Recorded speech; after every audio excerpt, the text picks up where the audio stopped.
What the frig is going on? Oh. Which one's this one here?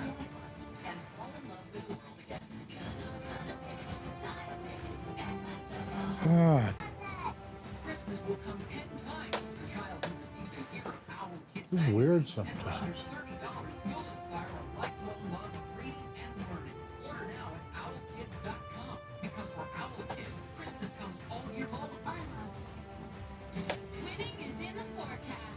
What the frig is going on?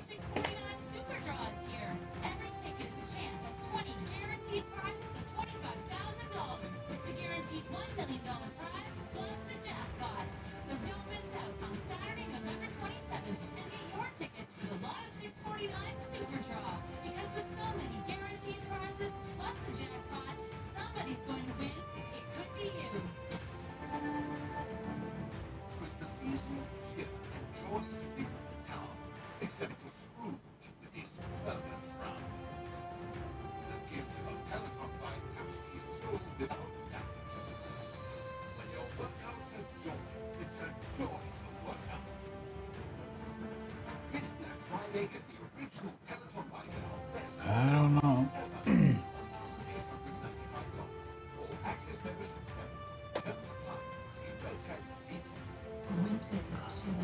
Just say.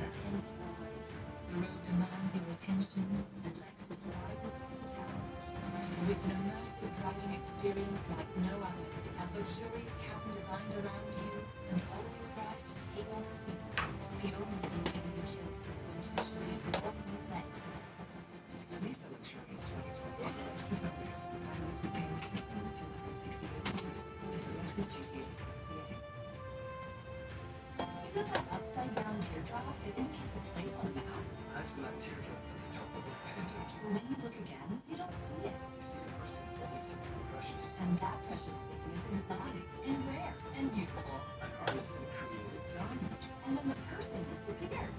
All you see is a Valentine's card. 3 different images of Just so wacky, the friggin' rate. Holy crap. located in Vaughan, Scarborough, and Mississauga.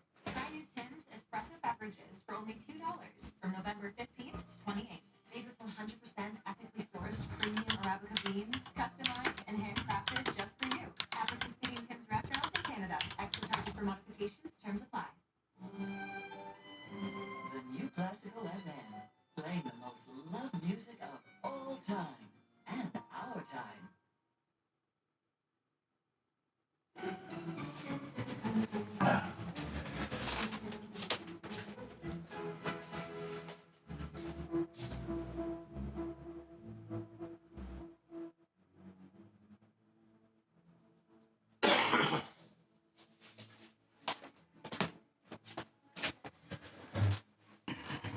Oh, shit.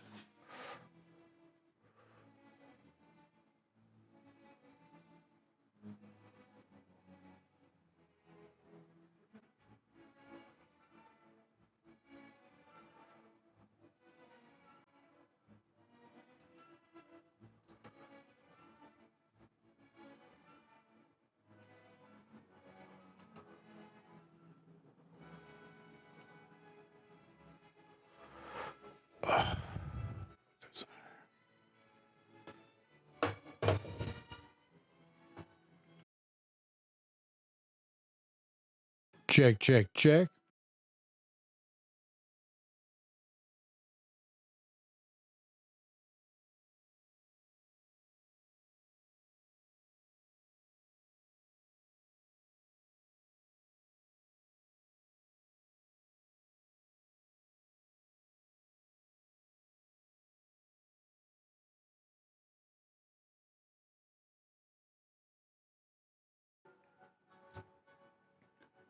Okay, Michael J here. How you guys doing? Hope everybody's doing fine. I'm doing okay. Just been working on a new computer build since yesterday, so I'm running behind. Still sorting out some kinks. Feels like I've been sorting out these kinks for about a year now. or a year plus. But hey, it's just the way it is at times, folks. Just the way we roll. Okay, so we're gonna hijack potato quality. We're just using this for a reference, fair use policy, so we can discuss it. Make sure any questions, comments you put in the chat. And what more can I say? And if you have any, oh yes, what more I can say is if there's any issue with the video or the audio, please let me know in chat so I can work at sorting this stuff out. So let's switch over to the main screen and get it started. This is going to start off with the Black Friday deals in World of Warships. So Black Friday is here, and there's some really good deals, and I wasn't really intending to make an extra video today, but I've had a lot of questions already on what would be the best deals to get, what ships should you think about picking up in the shop, and maybe if some of these bundles are a decent option. I wanted to give you my opinion, just so that you can go into it knowing generally what I think would be a decent option for someone looking to spend money on the game. And right up front, John Bart is available. I really hate this practice of creating artificial scarcity on online goods and objects that are virtual by removing it from the game because it's too popular, it's too strong, and then you just go sell it at a limited time deal. I really don't like that. Personally, I would prefer they just balance the ships out. We'd have a much better game then, instead of having these random premiums that pop up every once in a while and it flood the matchmaker with really, really strong ships that are only available every once in a while, or just never available again. I would prefer to see a more balanced game. But that's not what this is about. This is about Black Friday and what I think you should buy. Now, starting at the top, we have these sequential bundles in Black Friday, and this is a surprisingly good deal. Assuming you want a Dunkirk B, you're actually getting a bit of a discount. This is around 5,100, 5,200 doubloons to get your way all the way through these sequential bundles. And if we look up here in the ships tab, the Dunkirk is actually around 5,500 doubloons. So you're getting a small discount on the Dunkirk, not a huge one, of course, but I think the important thing here is that you're actually getting some of these containers that will maybe give you something good. But the really big one to look out for is the coal. So if you're wanting some coal, it's a decent way to pick things up. Wanting some premium time, you know, think about the guaranteed rewards. Assume the crates are just going to give you nothing. That's what I would say. And then think about if you want a Dunkirk with 10 days premium, 10,000 coal, and some credits, is that worth 5,200-ish doubloons? If it is, I mean, it's pretty solid. Now moving on to the premium containers. These are going to sometimes give you ships, sometimes going to give you something you probably weren't as interested in.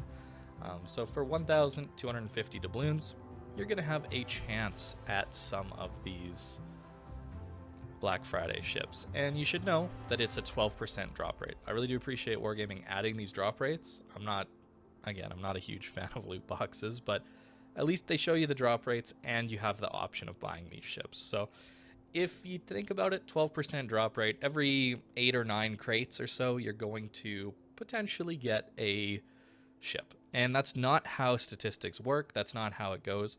You could go 30 crates without getting a ship. However, you should know that after 19 crates, the 20th crate will then drop you a ship, right? That's stated down here. So if you get unlucky, at worst, it's going to be 19 crates, which is very expensive, let's be honest, right? That is much more than the value of most of these ships, right?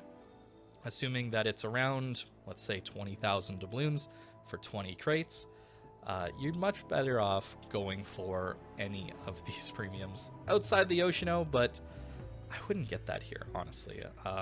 We'll get into the ships later, but you really shouldn't be going for the loot boxes. In my opinion, I think they're going to be disappointing to you. You're going to likely spend more money than you think, and you're probably not going to get the ship you're wanting. So Spend your money on the thing you want directly, because they are all for sale here. I think that is the best advice I can give you. Depending on what I say about each one of these ships, we'll go through them quickly, and I'll kind of describe the playstyle. Make sure you just get the ship. I really can't stress this enough. Don't go for the loot boxes. They are really disappointing most of the time. And you're going to see people post on their 5 boxes they bought that they got the ship they wanted. You're going to see those pictures, but you got to remember, it's only the people who are winning that are going to post. As somebody who doesn't get anything, they're not going to post anything about that. You're only seeing the small percentage of people that win. Keep that in mind. Just go for the ship you want, and then just say to yourself, I'm okay with spending the doubloons on this, and that's it. Buy the ship and be happy with it, knowing that you didn't have to suffer at the hands of loot boxes. And now on to these ships. Which ones do I recommend? Well, let's take a look at the ones I even have, right? So I have Massachusetts, I have Tirpitz. Actually, let's go to the beginning. I have the Dunkirk, I have the Sims, I have Atlanta, Sharnorst, Otago, Massachusetts, Tirpitz, Graf Zeppelin, Cossack, Loyang, Sanzang is Saipan, just reskinned, Pommern, John Bart, and Yoshino. Those are the ones I have, and honestly, out of these ships, what do I play? I play Massachusetts, I play Pommern sometimes, although I really do think you're probably going to be playing the Freddy or the Prince Ruprecht over this ship these days, given the importance of 406 guns over 380s that aren't very accurate. I think Pommern's fallen off quite a lot, especially with the German battlecruiser line. And surprisingly, to probably a lot of you, I actually don't play my Jean Bart that much at all. And that really comes down to me just owning a Bourgogne. And if I'm thinking, oh, I'm going to play a Jean Bart, I just think, oh, well, would I rather have an extra turret and be a little faster? The answer is usually yes. So I end up playing the Bourgogne a lot more, but it is one of my best tier 10 ships statistically, and I generally have great games in it. You can go check, I think, a video from yesterday or a couple days ago where I had an awesome game in the Bourgogne, and it's really good. And I actually don't find myself playing the Yoshino all that much at all. And really that comes down to this ship not being that well armored for how big it is. 30 millimeters of armor can work, but given the size of it, it's very easy to hit this thing. So you're playing at range, you're relying on powerful, fast reloading, high explosive shells, essentially. You get some of the fastest reload on 305s in the game, and the HE hurts, hits like a truck, has great fire chance. However, your ship just isn't that tanky and you're forced to play at range. And I don't really find that enjoyable for me personally. But I know for those of you who want to play at range with bigger HE guns, having the 20-kilometer torpedo meme, that kind of thing, especially now that you don't get a penalty for hitting people on your team, it could be a decent ship to pick up for you. But I personally just don't really enjoy this one. Jean Bart gets my full recommendation. I mean, it's just amazing. Bourgogne is amazing. It's an amazing ship. The only reason you wouldn't get yourself a Jean Bart is if you're going to pick yourself up a Bourgogne. Because for me personally, I had the Bourgogne and I just don't play the Jean Bart very much. I've said that a couple times already, but I want to make that very clear that you shouldn't waste your money if you're not gonna play what you spend it on, right? Now back to the ships here. We're looking at the Pommern. It's a decent ship. It's a decent brawler, but I think you're going to have a better time with the German battlecruiser line if you're wanting to go for those secondaries. And if you're wanting to play the tankier style of battleship, you should know that in the German line, the tankier line, that the Pommern and the Freddy have some of the worst turtle belt. Okay, I just want to mention this really quick, and then we'll move on. But look at how very low this gets. It's basically at the waterline, just a little below. So it's very easy to get citadeled in the Pommern and Freddy if you're turning even slightly. Ships like the Kurfürst and Bismarck, their turtle back goes much lower. It's still a decent ship, but I just don't find myself playing it all that much anymore. It's been a little bit power crept, in my opinion, mainly just due to the inaccurate 380mm guns. Freddy is still a decent ship, especially now that it's got the pretty fast reload and pretty decent dispersion on those 406s or 420s. And you still have the secondaries, and Freddy actually has a little bit more HP as well. But the Hydro Torpedo German battleship that's pretty tanky meme is pretty fun. But again, German battle cruisers are coming up. You're probably going to play those over this anyway. I know at least I am feeling that way. Moving on, we've got the Saipan. I don't find this ship all that good. Again, I have the reskinned version, but you get higher tier planes, but not very many of them. And personally, I mean, you guys know how I feel about carriers. I don't enjoy playing them, but I have played it a little bit. It is pretty hilarious when you hit your HE bombs or your rockets on people for just massive, massive damage because, again, they're tier 10 planes. But I think there are better options at tier 8. You should really be looking at the Chkalov or maybe a Kaga. Later on, we see that Kaga here. Tons and tons of planes on a Kaga. It's very hard to run out of planes on this thing. So I don't think I would go for the Saipan. If you're choosing between any of these three carriers, probably go with the Kaga out of all of them. I personally don't have it, so take that with a grain of salt. But out of these three, I think the Kaga is probably the best one. On to the Liu Yang, a destroyer that is incredible. It's got tons of utility with its hydro and smoke combo, and it honestly is a ship I never play anymore. The lack of gunpowder and the mediocre torpedoes, it's a fun ship to play with its hydro if you can get in range of that hydro, but honestly, this ship just doesn't feel like it has a specialty at anything anymore. You really have to push hard to get into this hydro range, and it's pretty difficult to get in at those kind of ranges these days, just with how much power there is in these DPM cruisers, battleships that are just always going to be shooting at you. It's difficult to push in as a DD. It's difficult to push in as any ship. And now with submarines going to be spotting you as well, there might be some utility with the hydro there, but again, you're going to be lit up by those subs as well. So you got to be careful, but if you want that hydro DD experience, it's decent. It's just a ship I personally don't play all that often. I've already talked at length about Chambard, I think. I think that's probably one of the better pickups, assuming you don't have Bourgogne, or you're probably not going to get Bourgogne. Kaga, again, probably the best carrier here to get. I'm not a huge fan of those. Cossack is a very interesting ship, because this ship has a kind of slow reload, but you actually get 8 guns, and they pack a punch. So a 5-second reload, not amazing, but 1,700 base damage and an 8% fire chance. This is a very, very strong gunboat for tier 8, and it honestly can stack up against tier 9 sometimes, assuming you're maneuvering correctly and well, and you're able to use the time in between salvos to dodge some of the faster firing guns. They do have floaty arcs though, keep that in mind, and you are a little bit lacking on torpedoes with only a 4 launcher here. So you only get 4 torps, and they're not all that amazing either. So you're more of a gunboat, but a very strong gunboat, assuming you can lead the target, and you're okay with a slightly longer reload, sorry. It's a decent ship, but again, I don't really play it that much. Atlanta, poor Atlanta, been power crept. You got to know with the Atlanta going into it, your AA is basically useless. It's all in these dual-purpose turrets, and of course we know that the dual-purpose turrets are the long-range flak shells, and flak is just RNG, and it's probably not going to land where you want it. It's continuous DPS is what you're really looking for. That's the reliable stuff, and Atlanta really just doesn't have that. So that's disappointing. Poor range, poor pen, floaty guns, and a meta that is incredibly passive these days really means Atlanta is a difficult ship to play. It's not horrible by any means. It can still work, but it's very hard to find the right positions to get into. You get up tiered into tier 8, tier 9 games, it's going to be tough to play.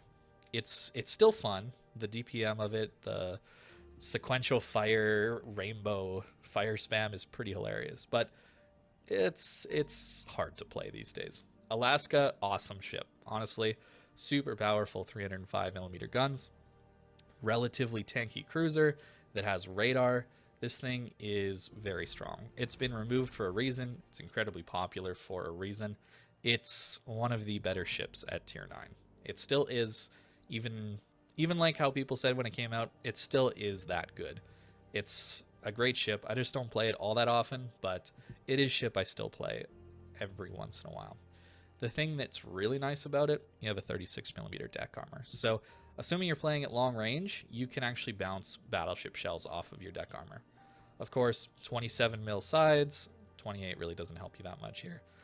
406s are still going to overmatch you, so you got to be a little bit careful about that. So you're not really tanky enough to go up against a full battleship, but as a support ship, as a flanker ship, as a island radar ship, this thing's awesome. And of course, improved pen angle AP that's heavy. Okay, folks. As I said, any questions, comments, throw in chat.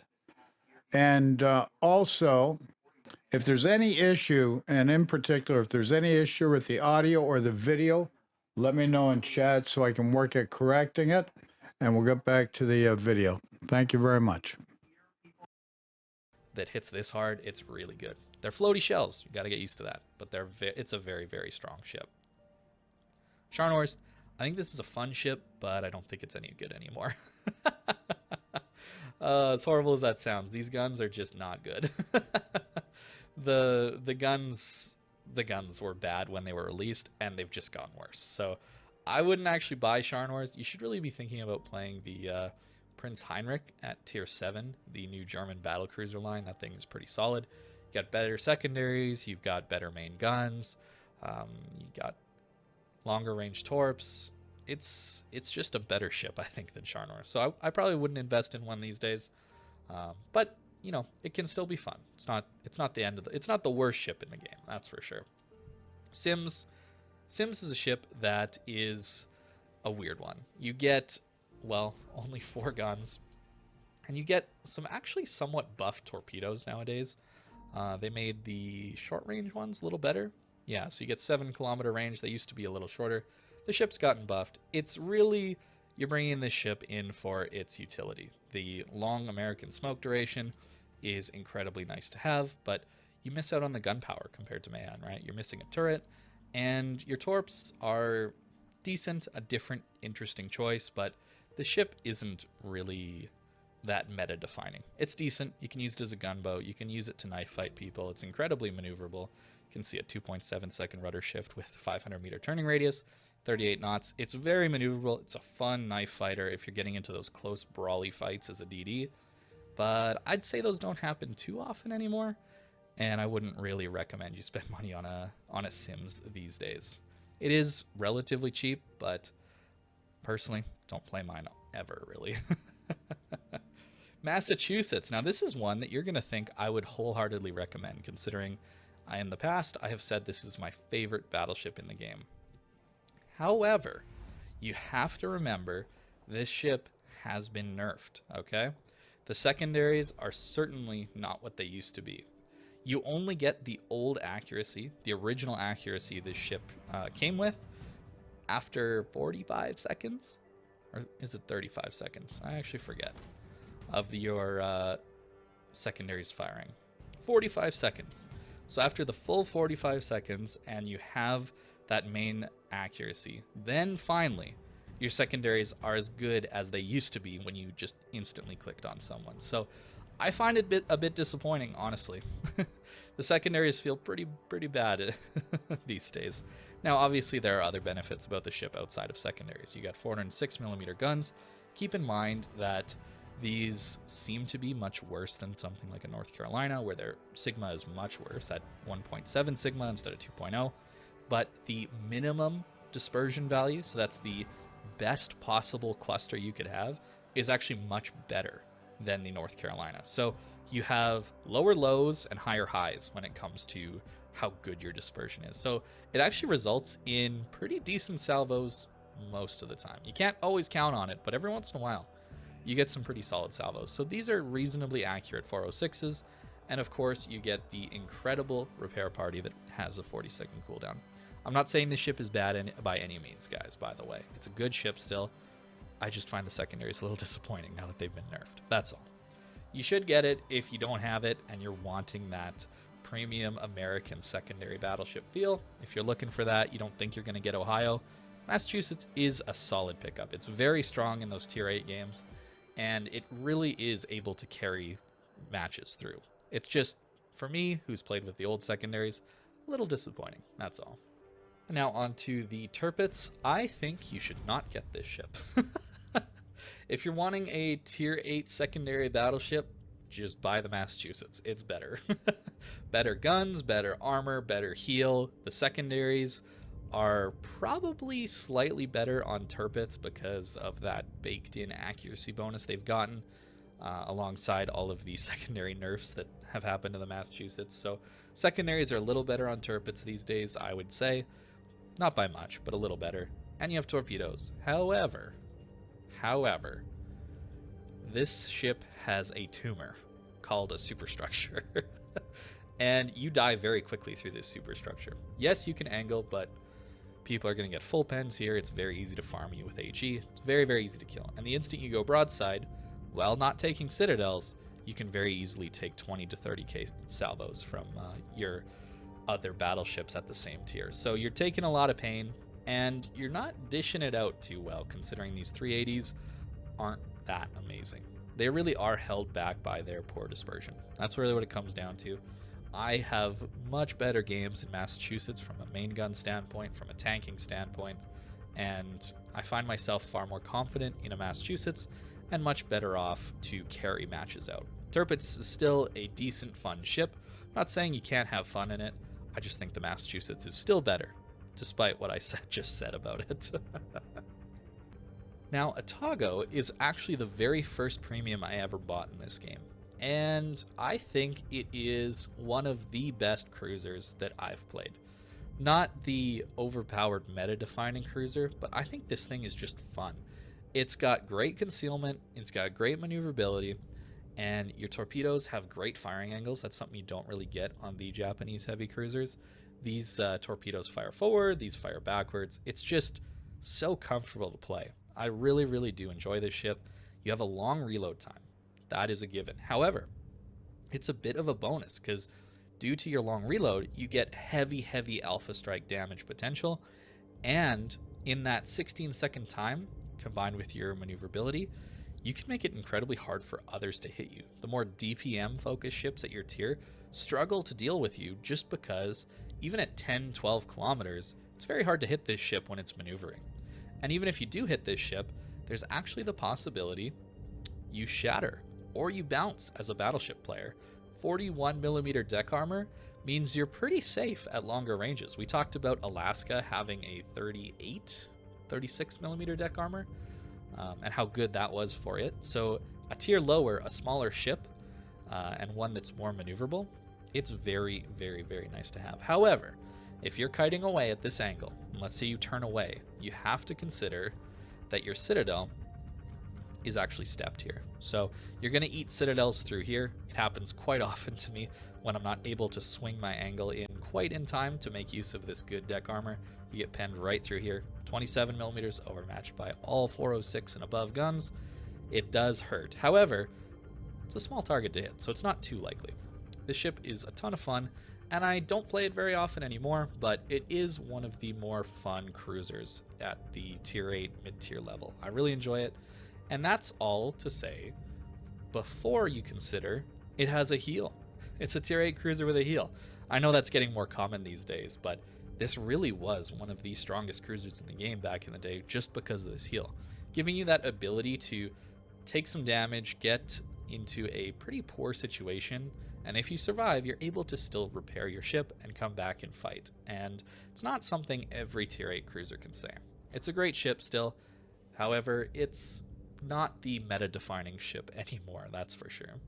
So there you go. There's my recommendations for Black Friday. I think there's some good deals in here. Definitely avoid the premium containers. And Dunkirk is a decent deal if you're wanting a Dunkirk. It's not a great ship, but if you want it, it's a decent deal with the extra stuff you get with it. For me personally, if I was starting a new account or I was a new player and I didn't know what to get, but I knew I wanted to get a few premiums that would be fun to help me get some credits, that kind of thing, honestly, I would buy myself a Jean Bart. That would be the first one I'd buy just because Bourgogne is so fun to me. And Jean Bart is amazing. People say it all the time, but it really is a great ship. I would also consider an Alaska, and I'd consider a Massachusetts. Those really are the three. And I mean, I am a battleship player. I like the bigger guns. I like hitting people hard, that kind of thing. So it shouldn't be all that surprising that these are the 3 that I would really buy. So that's my recommendation for you. I hope you guys enjoyed it, or at least gave you something to think about here. I think that Well, I gotta say, Mr. Potato, you gave us something to think about.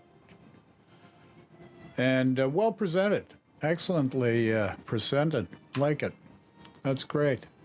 Okay, so for a comparison, whether it's comparable or not, that's subjective or arbitrary, and that'll be up to you to adjudicate for yourself. Nonetheless, we're going to look at Mr. Mountbatten now. He did a Black Friday Warships, and let's see what he's recommending. So without further ado, and as I said, any audio or video issues, because I've been just doing some major stuff over the last couple of days, just throw in chat. So if there's any issue with audio or video, let me know. And let's head to Mr. Sealord Mountbatten.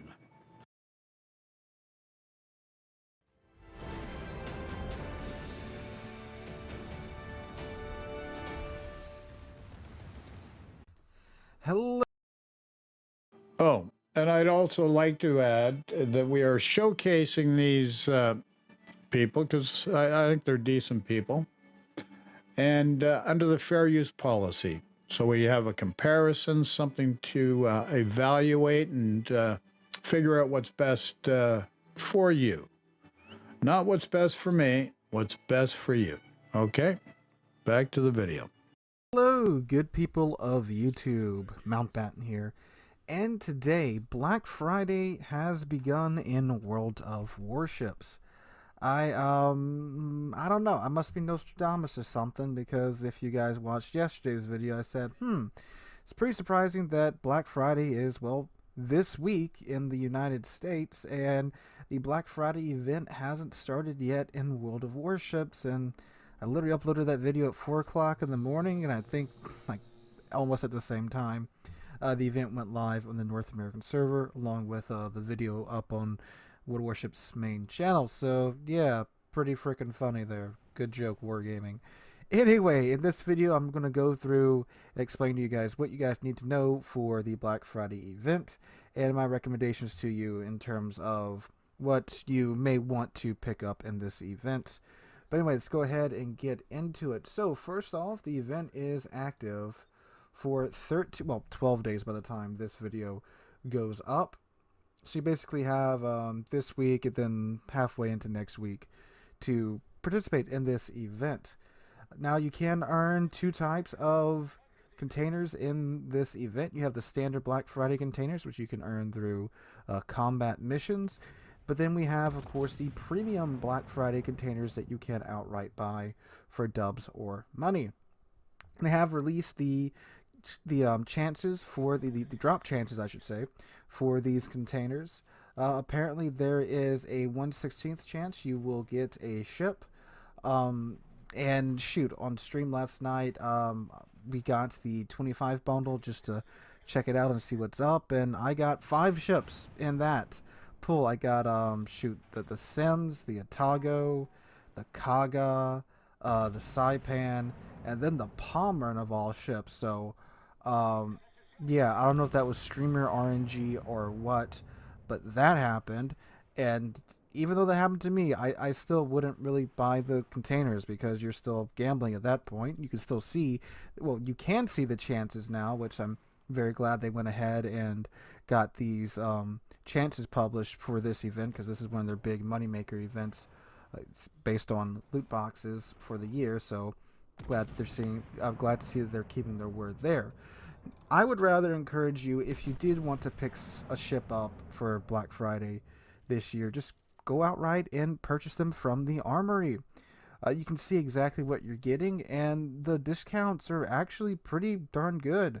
The Palmer, you can get the Palmer for, I think it's $55 and change worth of doubloons, which is great for a tier 9 premium ship that is, in my opinion, the funnest tier 9 premium right now, that normally costs like $80 after, well, shooting more than that after tax here in the U.S., so you can buy that straight from the armory if you so choose so. Now, do keep in mind, these are just the normal variations of the ships. They're just in these very nice black camouflages. Like, I'll throw the Pommons up on screen for you here. I think this is one of the best looking ones that we've gotten, hands down in any of this in any of these events. Just how clean it looks, the nice chrome accents, the Iron Cross highlighted in red on the bow and the stern. It just looks oh so nice in port and in game as well. Although I didn't record Pommern for this video, I think you're probably watching some ranked right now in Hanover, because that's what I've been doing mostly. But anyway, so you can buy them there. You can get them in the containers. Now, if you do get them in the containers, either through the combat missions or you purchase them outright, and you get a ship that you have already, just like in prior years, you do get a combat mission to kind of reimburse you for getting a ship that you already have.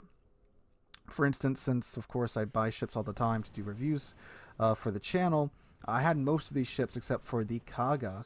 So in my combat missions right now, I have several of these missions waiting to be completed at the moment. And depending upon the tier that you got, the rewards are a little bit different. So for tier 7, you get 1,500 dubs back by winning 5 battles, and well, in my case in The Sims, you do this in random battles, co-op, or ranked. For tier 8, you get 2,500 dubs back, and again, you do this in co-op, ranked, random battles, whatever. And then for tier 9 ships, for the Pommern that I got, I get 2,500 dubs and 25,000 coal on top of that. Now, if you guys remember last year, this was a bit of a issue because the way it was worded last year in the descriptions, it sounded like if you bought the black ship, you got these missions either way. Because back in it was really weird the way they did it too. If you got the black ship, let's say I got Massachusetts black, and I already had Massachusetts, I would have to play Massachusetts, not the black version of the ship that I just bought, and win 5 battles in it to get the 2,500, or not the 2,500, the 1,500 doubloons back. Same if, I think last year, it was Jean Bart last year. So if I would get Jean Bart B, I'd have to play 5 battles in Jean Bart to get the 25,000 coal on top of the doubloons back, because, yeah, I don't want to play the ship that I just bought or got out of a container. That was very, very weird in my opinion. But they've gotten rid of that. You can play either the base ship or the black ship, win 5 battles in whatever, co-op, ranked, random, and get your credits, get your doubloons or your coal depending upon the tier of your ship. So that's pretty cool. They've improved a lot this event. Also, for some reason, the Dunkirk is available in sequential bundles. I don't know why they chose the Dunkirk for that. It's a historical ship, so collectors might like it, but collectors would want the normal version of Dunkirk and not the Dunkirk Black. So, yeah, and if you go through the sequential bundles, it costs a little bit less than just outright buying Dunkirk. You have to go through several bundles of increasing value. Then finally, the Dunkirk is just 1,999 doubloons. But again, for the price of going through this, you can pretty much go through a normal purchase of Dunkirk. Now, granted, you don't get the Black Friday containers, the Shadow Lurker camos, the gift containers, Distant Voyages containers, 1,000,000 credits, or the coal, or the premium time. But yeah, and you get 2 premium containers at the end right before you get the Dunkirk. So it's a slightly cheaper way of getting Dunkirk. But I mean, is it really about Dunkirk, or is it getting the discounted prices on the containers and such? So you can do that too. Pick some pretty cool stuff, and then you get a Dunkirk at the end of it, a ship that isn't overwhelmingly popular by any stretch of the imagination. I like the Dunkirk, but I believe I'm in the minority for that ship, at least. God, I can't talk for some reason. Sorry about that. But anyway, besides that, the only really 2 ships I'd say you really want to go for in this Black Friday event would be, of course, the Alaska, like the video I put out about a well-timed month in advance video on, hey, just get the Alaska in the Black Friday event, which is still very true. Alaska would be one ship that I'd say you want to go for. The other ship would of course be the Jean Barbie, which is like right under the Alaska in terms of credit production. Um, the Jean Barbie, it's if you don't know what the Jean Barbie is, it's a originally up to tier 9. The 15-inch guns have much slower reload time, better sigma, better accuracy. Get a reload booster to where you can get a 11-second reload on these 8 15-inch guns with French AP, which means you can punch the absolute crap out of whatever it is you're facing off against. On top of that, too, though, it is a tier 8 hull at tier 9 that's going to see tier 10 games, has tier 8 HP, but the guns are so good you'll easily do easily 100,000 damage a game because you got the good AP, but if the AP is not working, you switch over to the HE, throw HE in the enemy team's face, get the reload booster, keep them on fire, so forth and so on. So it's a really good credit earner ship too. But I would go for the Alaska first, and then get the John Barbie. They're both removed ships, but you could get both. But if you only had to pick one, I would go with the Alaska because overall, in my opinion, it's the more useful ship. Because Alaska, if there's tier 9 ranked randoms or whatever, it's a cruiser that punches like a battleship. While the Jean Bar is kind of a lesser battleship at tier 9 because, again, it's tier 8 French BB armor in a tier 9 slot with 15-inch guns. Now, again, the reload booster is great and all, but when you're playing ranked or clan battles or competitive, there's ways you can easily mitigate guns of that small caliber at tier 9.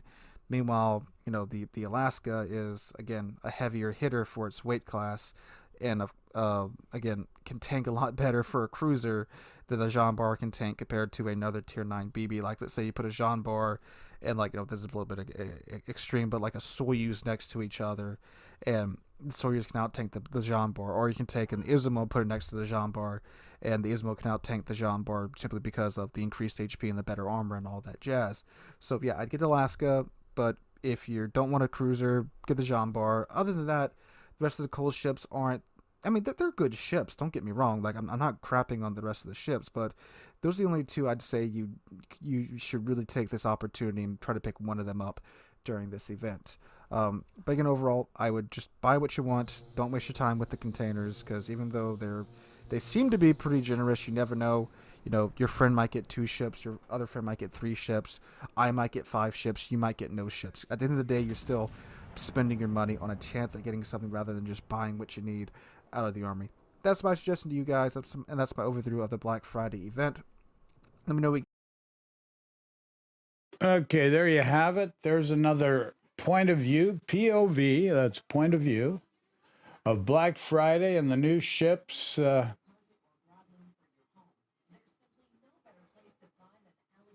New ships or the current ships available for purchase. So there you go. There you go, folks. So questions, comments regarding that, let us know. Throw it in chat. And we're going to go back to Sea Lord Mountbatten, and this is the new dockyard mission regarding the repulse and how to get it, plus he says, and more. So let's take a look at this. Let's see what this entails. And without further ado, as I said, audio and video issues, throw it in the comment chat section. I need some feedback if nothing is working as it should. But if everything's working fine, a thumbs up is greatly appreciated. So let's head to the next video.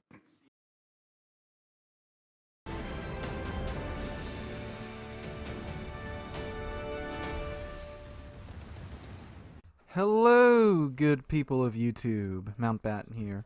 And some news that I'm sure many of you have been waiting for. We now know exactly how we are going to get the repulse. Now, we knew it was going to be part of the dockyard, but one of the big things that many had reservations about was, well, is it going to be in the last 4 stages of the dockyard where you have to fork out the money to get the ship, or is it going to be a little bit earlier in the line?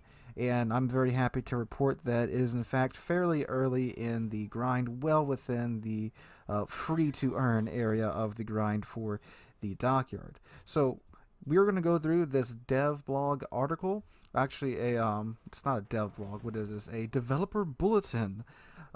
We have so many bits of information that come out with this game. Oh, There's a like, I think, developer 4 bulletin. separate My, series of my. these articles that come out. But we have more details about the next update, 10.11. This will be, I believe, the mid-December update. So I believe the update right before Christmas time.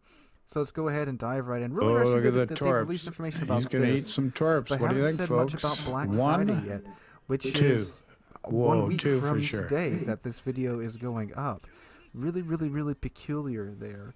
But anyways, go ahead and dive right on in. Links to the article will be in the description down below.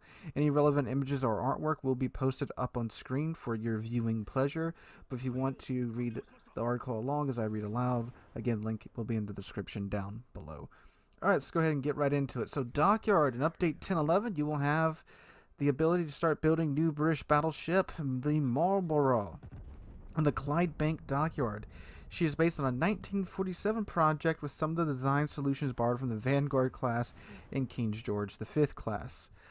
Her primary feature is a powerful main battery consisting of quad-gun turrets that they really had trouble getting to work that house 16 356mm 14-inch guns with a high rate of fire for a battleship and a decent range of fire.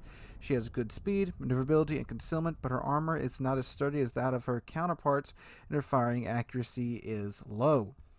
Event rules. The construction process of the dockyard comprises 32 phases. These shipbuilding phases can be progressed through by completing dockyard combat mission groups or by spending 1,500 dubs to pass through each phase. The combat mission groups span 2 updates, 10.11 and 11.0, and the dockyard itself will remain in your ports until the end of 11.1. In total, you can progress through 27 out of the 32 shipbuilding phases by completing the dockyard combat mission groups. You receive the Tier 8 Premium British Battleship Dreadnought and the Snow and Stars Permanent Camouflage, a 6 skill point commander, and a port slot as a reward from completing the 6th shipbuilding phase. There's the Dreadnought there in the... And what do they call it? Snow and Stars Permanent Camo. It looks really nice little festive camo there. Dreadnought is a decent premium ship. No AA though. And I mean at Tier 3, it's a nice historical ship to have. It's, you know, pretty much par for the course for most Tier 3 battleships. There's really not a lot of real variation there. 1 or 2 lines are a little bit different, but most of the dreadnoughts down there are just pointing in at ship toward enemy team, press W, profit. Dreadnought's not much different than that. I do have a full review on Dreadnought if you want to check that out. And here she is. Completing the 18th shipbuilding phase will reward you with the new battleship, the Tier 6 Repulse, and the Snow and Stars Permanent Camouflage, a 6 skill point commander, and a port slot. Now, they don't mention if Repulse will be sold outright either at this moment. I wouldn't really expect them to, because, well, one, you either have to grind out the combat missions or, of course, pay, 1,500 dubs times 18. I'm not a math teacher, but you know who is good at math? The calculator in my phone. So 1,500 times 18 is, 27,000 dubs. Yeah, don't worry. I'm going to do it so I can get the review for not the Marlboro, but the Repulse up for you guys. I would, of course, highly recommend just grinding the ship through for free. The combat dockyard missions since the Puerto Rico fiasco have been actually pretty easy to do, especially by the halfway point through the dockyard. They don't really start to get difficult until you start to get to like the last 2 phases, and even then, any person who's spent a decent amount of time playing the game won't really have trouble completing them. Just might take you a bit longer than you might think. But yeah, I can see why they may not want to sell her outright, because it might incline some of us with some loose pockets to throw money at the game to get the Repulse. But again, you can get it completely for free. The 18th phase is a little over the halfway point through the dockyard, so something that's entirely easy to get, especially again with many players having played the game for quite some time and the way they've changed the missions. But anyway, Completing other shipbuilding phases will bring you Santa gifts, Santa's Big Gift, and Santa Mega Gift containers, New Year's Sky expendable camouflages, Days of Warships premium account, coal, steel, research points, and other valuable rewards. That's something too. You will be paying 27,000 dubs to get just the repulse if you want just the repulse and you want it like on the first day it comes out. But the way the dockyard works, you do get more than enough of your money's value out of the dockyard if you do throw money at it. It's a lot of money, but you honestly get quite a lot of stuff. I believe you're getting steel now for the stages that you... Yeah, it's right down here. You get 250 steel for each completed phase. If you buy through it, then you go back again and just play the directives, which again, I completed the Seven Provinces dockyard and the prior dockyard.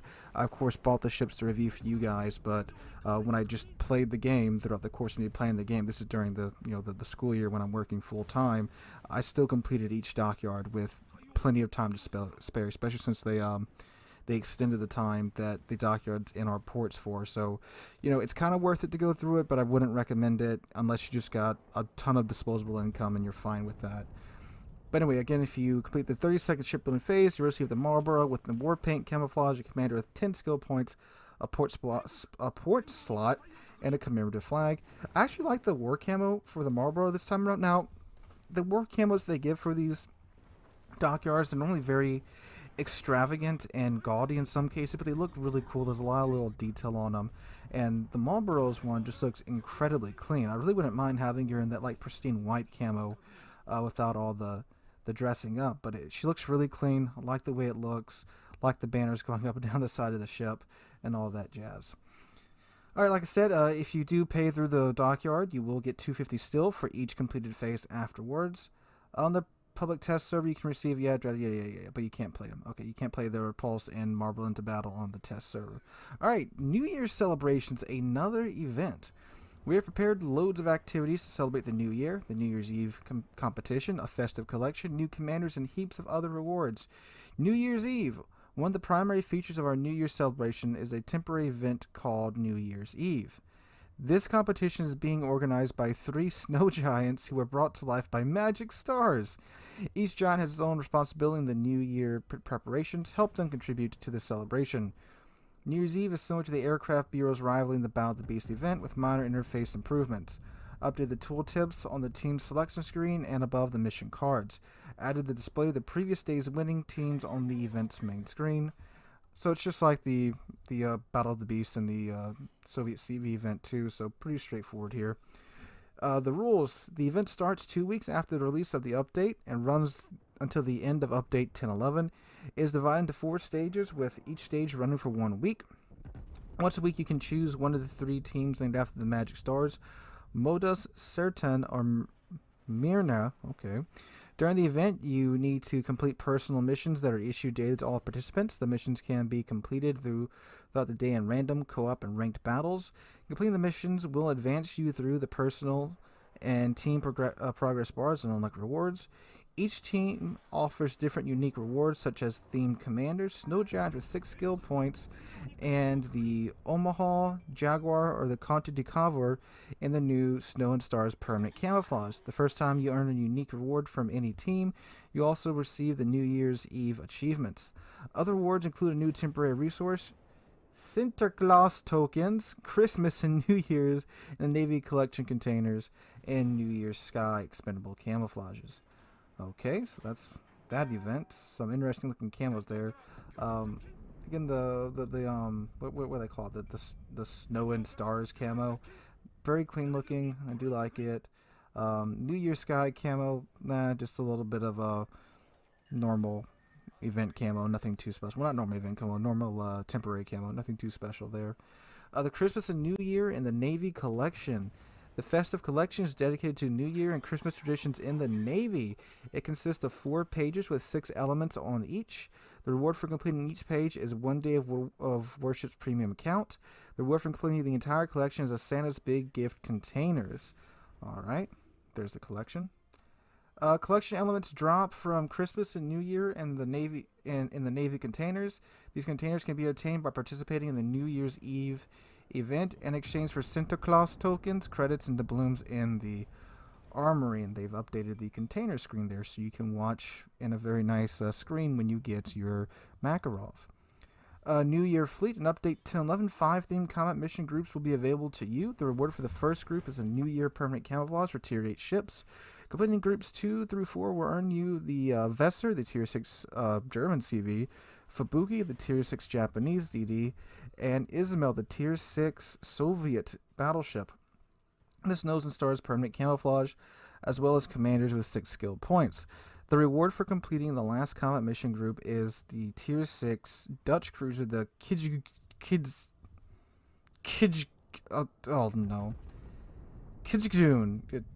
K money, and the Snow and Stars permanent camouflage for Dutch commander Sinterklaas with 10 skill points. All 5 combat mission groups will become available simultaneously. However, the first combat mission group can only be completed playing Repulse. Oh, I see what you did there, Wargaming. So, you get all 5 combat mission groups, but the first one can only be done doing Repulse. So does that mean like you can do 4 of the 5 without Repulse, but you have to get Repulse to do the other 4? I would like some clarification on that, Wargaming. Snowflakes, you'll be able to continue earning. It's always a good idea to request clarification. Are you going to put that in writing there, Sea Lord Mountbatten, or not? You can't win, buddy. You can't win.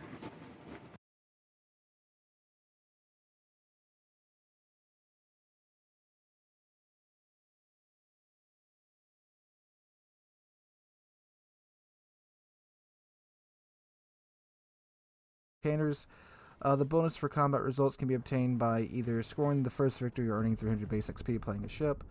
And we've been over this already, but Tier 5 to 7 ships get 750 coal, Tier 8 to 9 gets 75 steel, and Tier 10 gets 1 New Year certificate. Alright, and that's already live right now. I've already gotten a fair bit of coal and steel already from the event.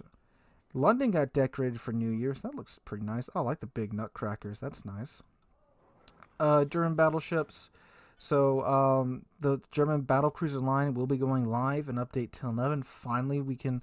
Well, those of us that didn't throw 32,000 tubs at the event, we'll finally be able to get our hands on Schlieffen. Okay. The submarine tweaks are coming in update 10.11. Oh, I know they changed it some more. Okay. The torpedo home mechanics have been updated. At the maximum launch distance, they will home in strictly on the impact point of a sonar ping without considering the target lead. As the distance to the target decreases, torpedoes will home in with a gradually increased lead. At a specific distance from the target, torpedoes will home in strictly on the lead point. At the same time, just like before, torpedoes stop homing when they are within a certain distance of their target. This change will allow torpedoes to home in on their target in a more natural way and reduce the frequency of situations where homing torpedoes launch into proximity of islands at ships highly the sonar ping would hit the land. Moreover, it will be somewhat easier for the target itself to dodge homing torpedoes if the sonar ping effect is removed before they hit. Oh, so they're not going to be like, if you ping them at maximum range, they're not going to put a lead on it to where, like, if they stopped homing at that point, the ship didn't make any changes, the torpedo would still hit the ship because it let itself basically from the second it got out the tubes. Okay. I think it's a pretty good overall change just from that standpoint too, and from the whole not hitting the islands, because that is really frustrating if you played submarine where the target's clearly maybe a kilometer or 2 away from the island, but because he's heading in a direction to where he'll be behind the island, the torpedoes just donk into the island. It makes that part easier for the submarine. It makes that part, the dodging aspect, easier for the target ship too. So overall, I think it's just a better change. Other changes, the hydrophone now becomes available sometime after each battle begins. Unlike main battery torpedo launchers, the time that the hydrophone takes to prepare for battle is longer than its reload time. Added an underwater torpedo reticle. You can enter training battles playing subs on maps that feature the underwater world. Added the indication of additional dive capacity depletion for a detected enemy submarine. That's nice. Added information about, and the reason that last bit's nice is because a lot of people say, well, when I spot submarines, I can't shoot them, but they're right under my ship. It feels like I do nothing. You're really not doing nothing. You're making his dive time deplete much faster. And from playing submarines, let me tell you, there's nothing more painful than watching your 5-minute dive time because you got spotted by 2 ships for 10 seconds get burned away into like a 3-minute dive time because of how fast it burns when you get spotted by multiple ships. So that'll give players the feeling of, oh, I'm finally doing something now. I think it'll help with that at least. Added new tips for submarines. When launch sonar pings at a target, the ping will be dispersed in insufficient time for torpedo homing. Ship status that screen is brought up by pressing H now displays the ship's detectability from a submarine that is at the operational or periscope depths, as well as when the ship is inside a smoke screen. Add the ability to switch to torpedo launches by pressing 3 for all submarines. Okay, some other minor changes like to the sound and to some general interface changes, but nothing too important to put in a video that's already almost 20 minutes long. I'm really not Alright, a guys, fan so of Repulse submarines will be available for personally. free. She's a bit Oop, further along Torpy's the coming grind than here, I thought she was going to be. I Mountbatten. figured she'd be right Turn dead in, the middle, buddy. around Turn 15, in. 14 Well, it's going to be close. 18 Looks isn't like really you're too going to much eat one further of them. either. I mean, Yeah, with you a are. Event with 32 sections, it's just a little bit over halfway there. Still can completely get her for free, and I don't think it'll be difficult at all for many of us to get her for free. It's definitely much better than the Puerto Rico event where you had to literally spend your entire Christmas and New Year's holiday playing Mortal Warships. So that's a huge improvement, of course, too. And again, the Is this Des Moines going to come out enough just to get friggin' hammered the crap out of? Let's see. for the dockyard, it's just a ship that I've been wanting, and I know many of you Nice, have wanted creeping to see in the back. game for quite some time. Sneaky Marlboro little looks bugger. like it's gonna be a pretty stupid ship. I mean, 16 14-inch guns with British BBHE, oh, and a 25-second reload time. Oh, it's gonna be something when the ship comes out. I hope to God it's just like a slightly larger King George V hull with like the exact same armor scheme. So at tier 9 and 10 matches, you can just dunk on it as a trade-off for having just such an insane level of firepower. But anyway, guys, let me know what you guys think about all this news in the comments down below. We'll be live streaming right here on the channel. Yeah, let us know what you think. Comments, chat. Throw everything out there, boys, gals and guys. I think the Des Moines playing very smartly there. He's not going to pop out from behind that semi-glacier. Oh, my. Okay, so let's see what else we can come up with to provide some information for everybody. We got Carbine Carlito, German super battleship Hanover. I don't know. Personally, I find it great guy, but his voice just, it's like sandpaper on sandpaper for some reason. Or teacher taking the fingernails to the chalkboard. Yeah. Okay, so we're going to go to my old standby. Great guy. I like this guy. He's a controversial figure. Some people don't like him, but he knows his stuff. Mr. Flamu. Take it away, sir. Mr. Flamu. We're going to start off with Marlboro. So this is the one we just built earlier, for those that missed it. Okay. The camo is hilariously over the top, but they always tend to be, so that's fine. Also, where's my music? One second. Hello? Tool is good, but I want something else. There we go. That's a flat booty. That is a flat booty. You better believe high velocity pen shells can punch through this and citadel you potentially. Secondaries look like kind of miniature guns, or what was it? 133mm guns? A lot of AA guns, a lot of modern looking AA guns as well. We'll see if it lives up to that.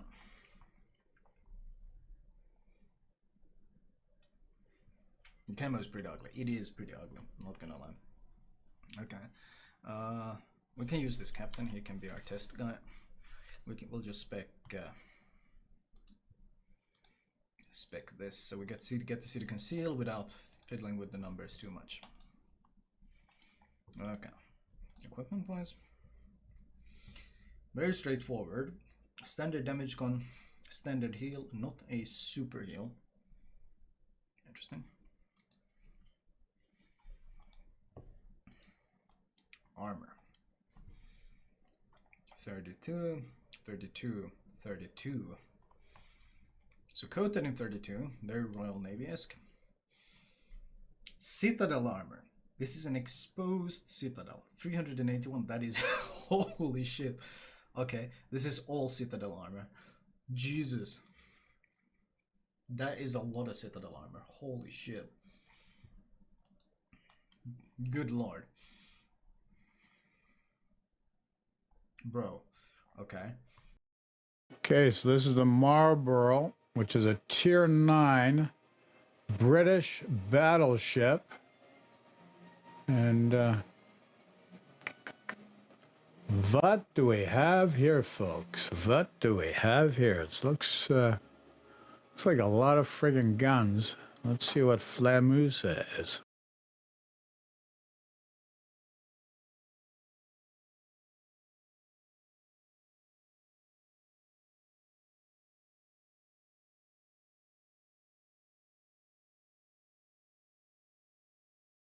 Helps if I go to live screen, doesn't it? Sorry, folks. Okay, so angling, highly important. Highly important. Is this in fact, if you compare it, similar looking, just much taller than KGV's. Much taller than KGV's Citadel. So this is a huge Citadel, absolutely huge.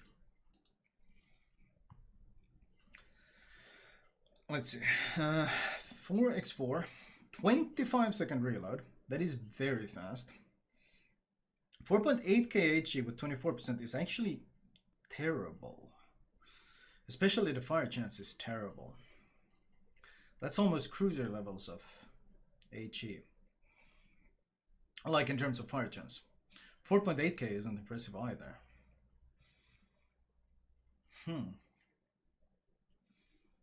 Good lord. Compared to Lion, 7.248, it's half the fire chance of the Lion. Half the fire chance of the Lion. And the Alpha goes from 7.2 to 4.8.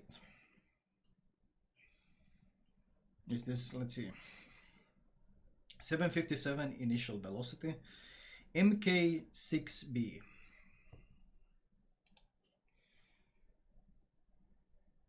MK6B. Same shell velocity, but much worse.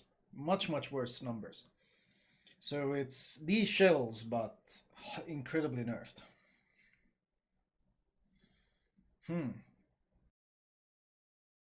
Hold on. How does this happen? The King George is a Tier 7, and this is a Tier 9. So the Tier 9 guns are nerfed compared to the Tier 7. What gives here? Like, what's the rationale behind engineering the ship in that manner? Post in comments, chat, let me know what you think, okay?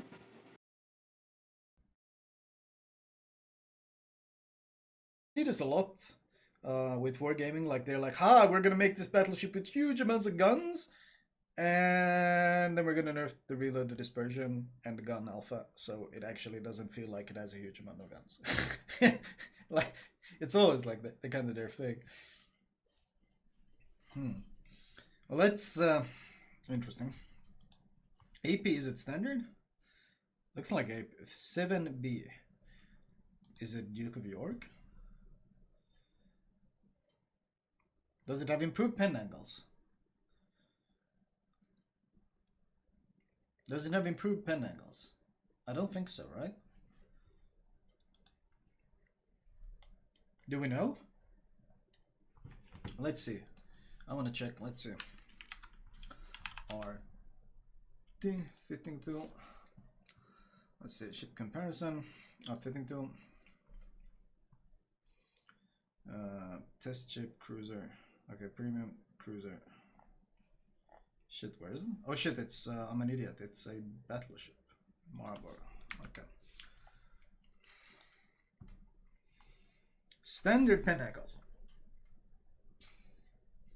Standard pen angles. Standard fuse. I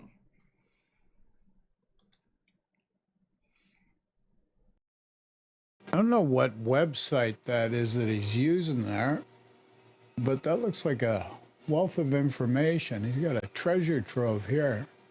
Haven't seen this site.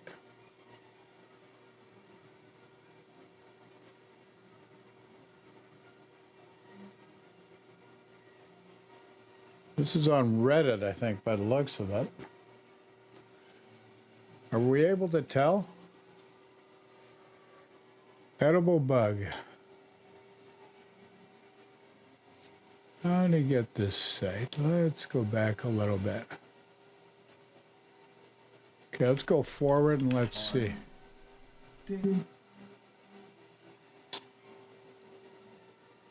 WOWS fitting tool. Let's take a closer look here.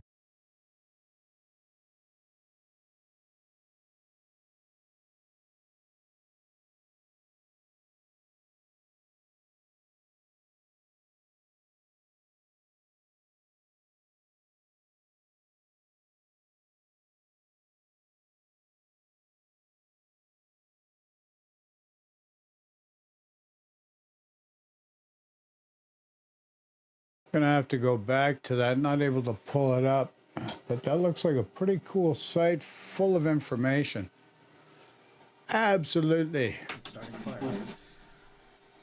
I mean, a better fire to shore, or better fire to VM, fire to is really, really poor. So I guess you want to shoot AP in it, but shooting 356 AP at tier 10 or at tier 9 is a bit. Lion. Oh yeah, sorry.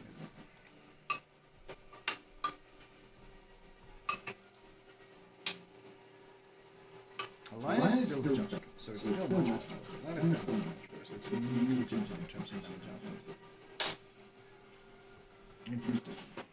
The problem is this dispersion. Wait, what was the signal?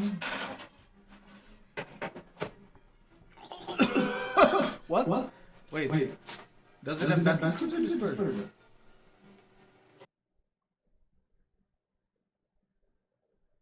Doesn't have battlecruiser dispersion. I don't think so. No, 269, 162. No, it doesn't. It's got. Wait, it's got standard battleship dispersion with 1.4 sigma. And it's got the shell Is he velocity reading that right? 1.4 of the sigma? tier 7. Holy crap. It's got the shell velocity of the tier 7. So, oh no. And the HE pendant of the tier 7 as well. Okay, but that's not too much of an issue, but shit. That is really bad.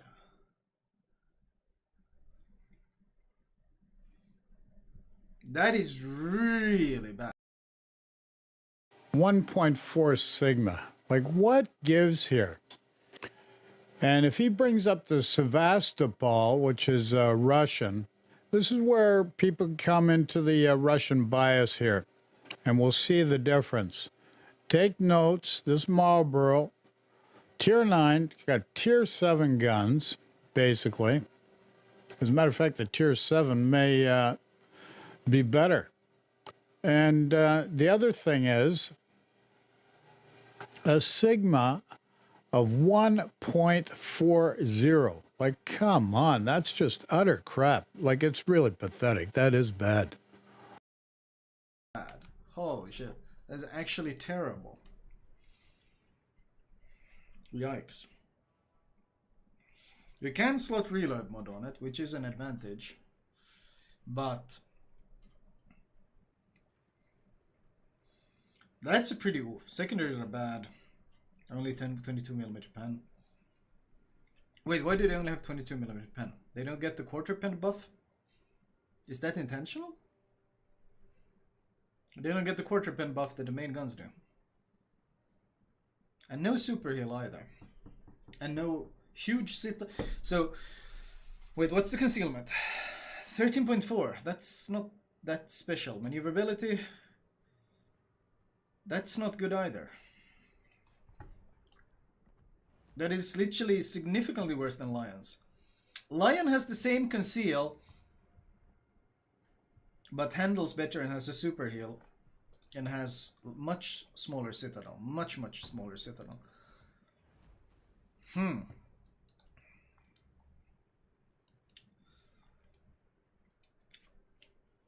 That's... I don't know. Like, okay, I've never played it, so I cannot speak from having played it. But just looking at the numbers here, this seems really rough. These are quad turrets as well. Looking at the numbers, this is a big steaming turret. Believe it or not, looks beautiful. You know, British, prior to the Second World War, and even up until the early part of the Second World War, they controlled the seas. You're out in the Atlantic Ocean, British... Hail Britannica, you know, it's unbelievable. So to say there is no Russian bias is a misnomer just based on factual presentations that keep coming up over and over again over the number of years now, especially the last couple of years. Hey, listen, I like a great Russian cruiser, but come on, let's give the other nations a fair stab at it too, eh? Like I remember the developers talking about balance and stuff like that, and it was nice, great marketing, but the reality is in conflict with the statements from the developers. I'm sure they mean well, don't get me wrong, but, and that's a big but, B-U-T, not B, and it could be B-U-T-T with capital letters. And the downside of quad turrets is that the turrets are extremely wide, which generally translates to much poorer firing angles. Like you can already see, if you try to turn this turret around, the turret is going to bump into this shit here. So the firing angle is going to be really bad. Like the firing angles are going to be really bad. Which means in order to use your guns, you have to give a lot of broadside. And you have no armor and no... Or you have a huge citadel, very little armor, and no super heal. And... the firing angles aren't fitting too? Interesting. Wait. Let's see. Are they? Let's check.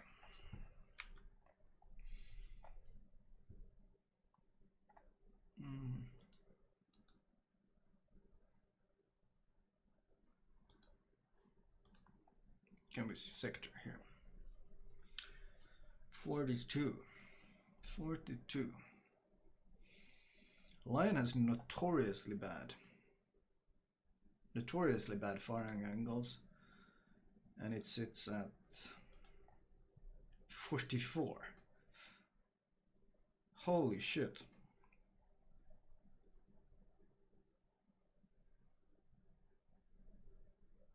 They are awful. They are awful. They are really awful. They are really awful. Well.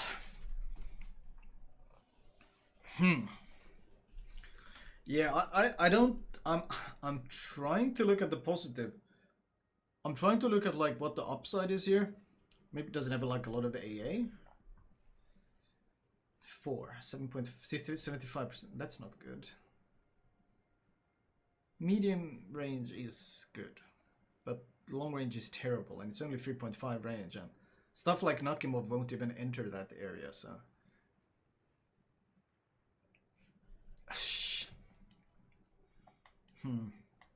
I don't want to be too negative about the ship I've never played, chat. I don't want to come across as too negative about the ship I've never played, but I'm literally trying to figure out a situation where I think this ship would shine. And I don't understand.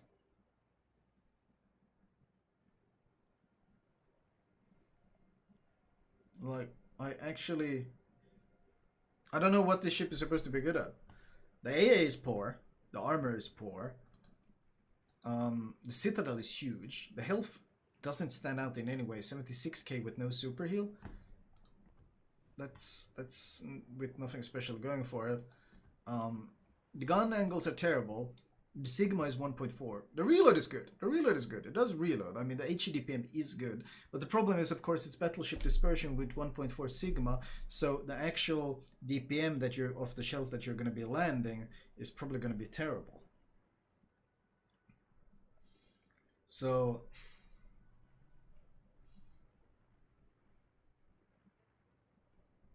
shotgun burrow, right? Like, I could see at close range, the sheer weight of the armament could be interesting, but it's 356, so if you shoot AP, they can just angle. And you don't really want to brawl in this thing. The torpedo belt is 23, that's not good. The Citadel is huge. Once again, no heal, no special things. Huge superstructure. It's Royal Navy flat turrets, so these are really easy to break. Like, these are 303 million. These are hilariously easy to break. Are these even squishier than these? They're even squishier than Lion turrets. Like, these are hilariously squishy, these turrets. I mean, like, we know Jean Bart. People love breaking Jean Bart turrets. And Jean Bart turrets are 100mm thicker plating and slightly angled plating as well. These are like ridiculously squishy. It's 303, huge flat surface. I mean, most cruisers are going to be breaking these turrets. I don't know. I'm really struggling to see an upside here. I'm really struggling.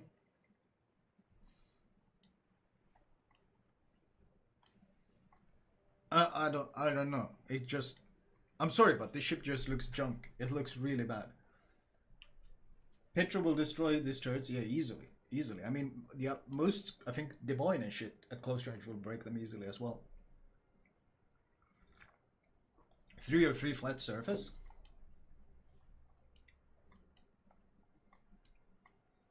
This... I don't know what to tell you. This ship just seems really, really bad so far. It might play different. I don't know, maybe, but... I don't... Yeah, I'm not seeing it. I'm just not seeing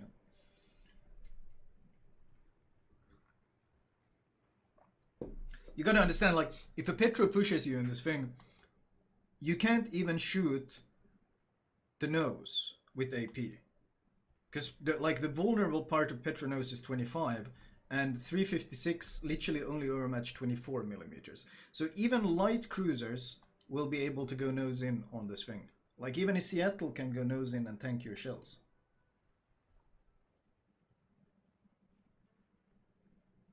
I don't think so. Skilled player easily can make 100k with the ship. Okay, that's not a very high... Like, that's not placing the bar very high. A skilled player getting 100,000 damage spamming HE in a battleship, that's... I don't know I don't know how to break it to you, but like that's really not setting the bar very high.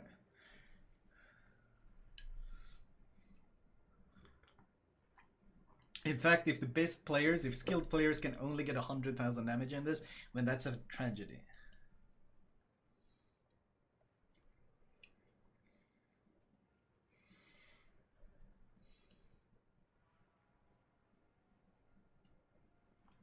But yeah, no, I don't know. I don't see it. I don't see it. Maybe someone else will find something about it that I missed.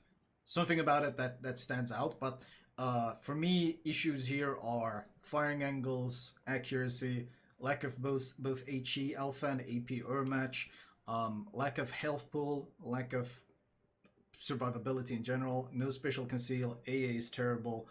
I don't know. Maybe there's something there I missed, but I can't see it. Let's move on to the next ship. Move on to the next ship. Okay, we can look at the F. Sherman. Okay, so what do we have? Damage con standard. Really strong American smoke. What is the maneuverability? It was also worse than Lions. The maneuverability wasn't good at all. 8% speed boost, standard, and defensive AA. Okay. None of these are changeable. 7.9k alpha torps. Yeah, we can look at those. Standard depth charges. Okay. Okay, we can look at this later. Nothing special here. The F. Sherman. Very Cold War-esque. This thing fires sap, yes. That's literally the kind of the gimmick on it.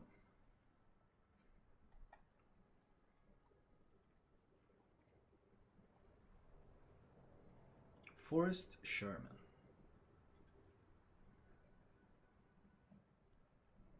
Interesting. Let's see, what is the description actually on? Wait. Let's have a... Oops. Yes, F. Sherman. A series of destroyers built after World War II and designed with the experience gained from the conflict in mind. The ship's armament was primarily aimed at fighting off aerial and underwater attacks. Okay. Fair enough. After World War II, yes. Let's see. Armor. Anything special? Standard and 19. Not the 21 that the gearing gets, but 19 across the board. Oops, that was equipment. Oh yeah, we can't look at the other stats, can we? Guns. HE 1.8, SAP 2.7, 2.5 second reload, really fast traverse. So 3 gun SAP gunboat potential. AA mounts 5. That doesn't tell us a whole lot, does it? Because in World of Warships, AA mounts, like the value of AA mounts doesn't make any sense. They can change depending on their mood. 16.5k, that's gearing torps, 12.8 range, 33.9 with speed boost. This thing is pretty fast with flag and speed boost. Let's see, 33.9x 1.08x 1.05, and we are doing 38 and a half. Not that fast.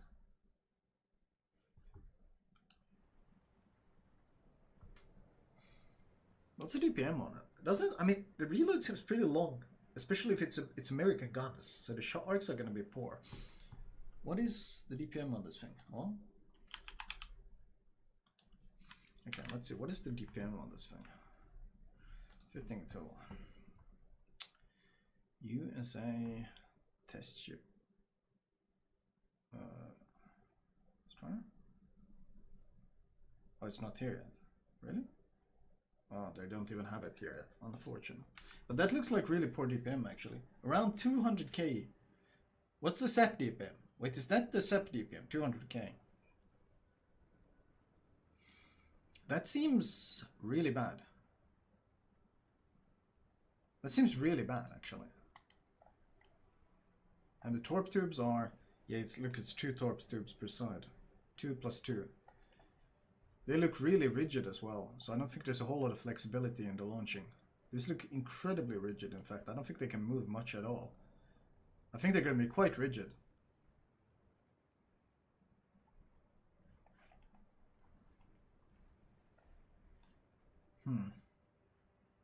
They have 3 degrees of traverse. Jesus, yeah, that's what I thought. Very, very rigid torpedo tubes. Okay, that makes it... I mean, they're subject to change, but that doesn't look very impressive.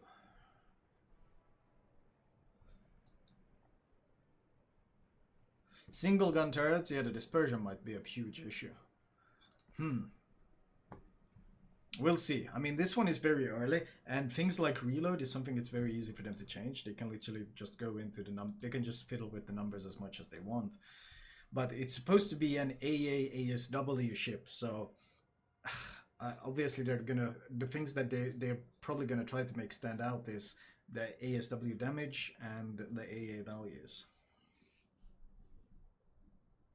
Sevastopol, year of design 1940. A large artillery ship, Project 69I, with technical characteristics close to high-speed small battleships. The ship's main battery is represented by German-built 380mm guns. You know what's pretty extra humorous about this? This is the 6th Tier 10 cruiser that the Soviets get. They have Nevsky Petrov, of course, and then they have Stalingrad, Moskva, Smolensk, and now Sevastopol. Phil JD, thank you for the 36. That gives them 6 Tier 10 cruisers, which is literally more than any other nation in the game. In fact, some nations, Germans, I think they have what, 1? Hindenburg? And I think Italy has 2, UK has 3 with Gibraltar. Japan has 2, Yoshino and Yamaza. And the Navy that basically was an absolute meme now has the most. They even have more than the Americans. The Americans have 5, I think.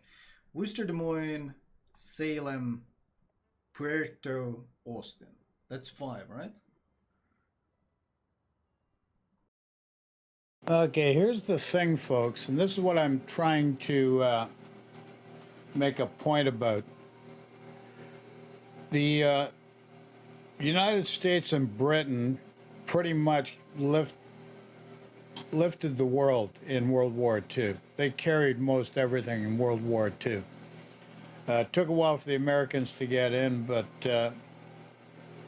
when they did, there was a great handout, a reach out to help the Russians from the Allies in order to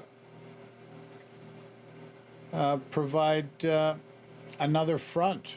And it's unbelievable.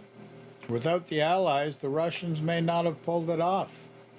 So when you have the US and the Brits that were the major players, and then you take this arcade game, and Russia is, you know, I just got to go with the Russian bias. So even the American at Tier 10 is less than the Soviet cruiser force. And the thing is why I think people kind of get annoyed by this is because, well, Soviet cruisers tend to kind of define the game. Soviet cruisers tend to kind of define the game, and that's really one of the main issues. People are like, oh, you're just hating it because it's Soviet? More the fact that I'm hating it because of the way Wargaming treats Soviet ships. I mean, Moskva was the OG ship. And I mean, we still see Moskva today if the other Soviet ships are banned. But after Moskva, we had what? When did Smolensk come? No, after Moskva, we had Stalingrad. And Stalingrad was basically meta-defining. It basically broke the game, especially in competitive. Ships were defined basically on how good do you play against Stalin. And we had Hinden spam, we had IFHE Henry spam, and now we had what, Goliaths and shit and Venezias. Basically all the ships were added because of how well they can deal with Stalingrad. Like that was what defined the meta, Stalingrad as a whole. Stalingrad got nerfed after the whole, well, the biggest Stalingrad nerf that came was the fire prevention change. Honestly, I don't know why they're nerfing it again. The fire prevention change was more than enough. But that was already 2 ships. And then we have Petro, before Petro we had Smolensk, which was so fundamentally broken that Wargaming had to remove it from the game. Like, hilariously broken. And, I mean, the numbers people were putting up. People who can't even play cruiser well were doing 300k damage in the Smolensk. Like, that ship was hilariously broken. And then we had Petro, that is so broken that it's basically universally banned everywhere. It's been nerfed 4 times now. It's still always banned from everything. And Nevsky, that is also another, well, this is a meta-breaking ship. Smolensk was kind of meta-breaking for randoms, and Nevsky, it's kind of a meta-defining ship as well, because if Nevsky wasn't banned in any comp, we always see double Nevsky and a DD to smoke it up. And that's why people aren't so happy about a Soviet cruiser. It's not because, oh no, it's a Soviet fantasy ship. They're like... Hold on, Flamu, you're forgetting about the Kronstadt. Remember the Kronstadt, Tier 9. I don't know how many fantasy ships there are in this game, but Soviet fantasy ships tend to completely change the game, the way the game is played. That's really what happens in the game. I mean, we look at the American cruisers. Des Moines, the original kind of meta-defining ship. We have Salem that kind of fills the same purpose. But then we have ships like Puerto Rico. No one plays that. Besides causing a shit show, no one cares about it. We have Austin. Literally, no one plays that either. What was the other one? They had one more. What was the other one? Shit. I forgot. I just mentioned it earlier. Now I forgot about it. American. Yoshi. American. Okay. Thank you, Afshan. Oh yeah, Wooster. Wooster was popular until they nerfed the radar, and now you don't even see it anymore. Like, Wooster had a brief time in the limelight and then was gone. So, like, the difference between other cruisers and Soviet cruiser editions is so goddamn night and day. Yoshino was added, literally, okay, who gives a shit? It's a free citadel to farm. Like, no other cruisers in the game, when they get added, tend to change up this game as much as Soviet tier 10 cruisers. They are like, they always change the things, everything happens. And it's amusing. The word he's looking for is Soviet cruisers are God tier for the most part. God tier. Because Sevastopol is actually one of the few ships that were actually laid down, like they had a hull and everything in place. So it has a lot of historical basis, but the problem is the way Wargaming tends to treat these tier 10 cruisers makes everyone really, really worried about what are they going to pull out the bag this time. What are they going to pull out of the bag this time? Maybe it will be a different copium. Maybe it won't be as bad as the last time's copium.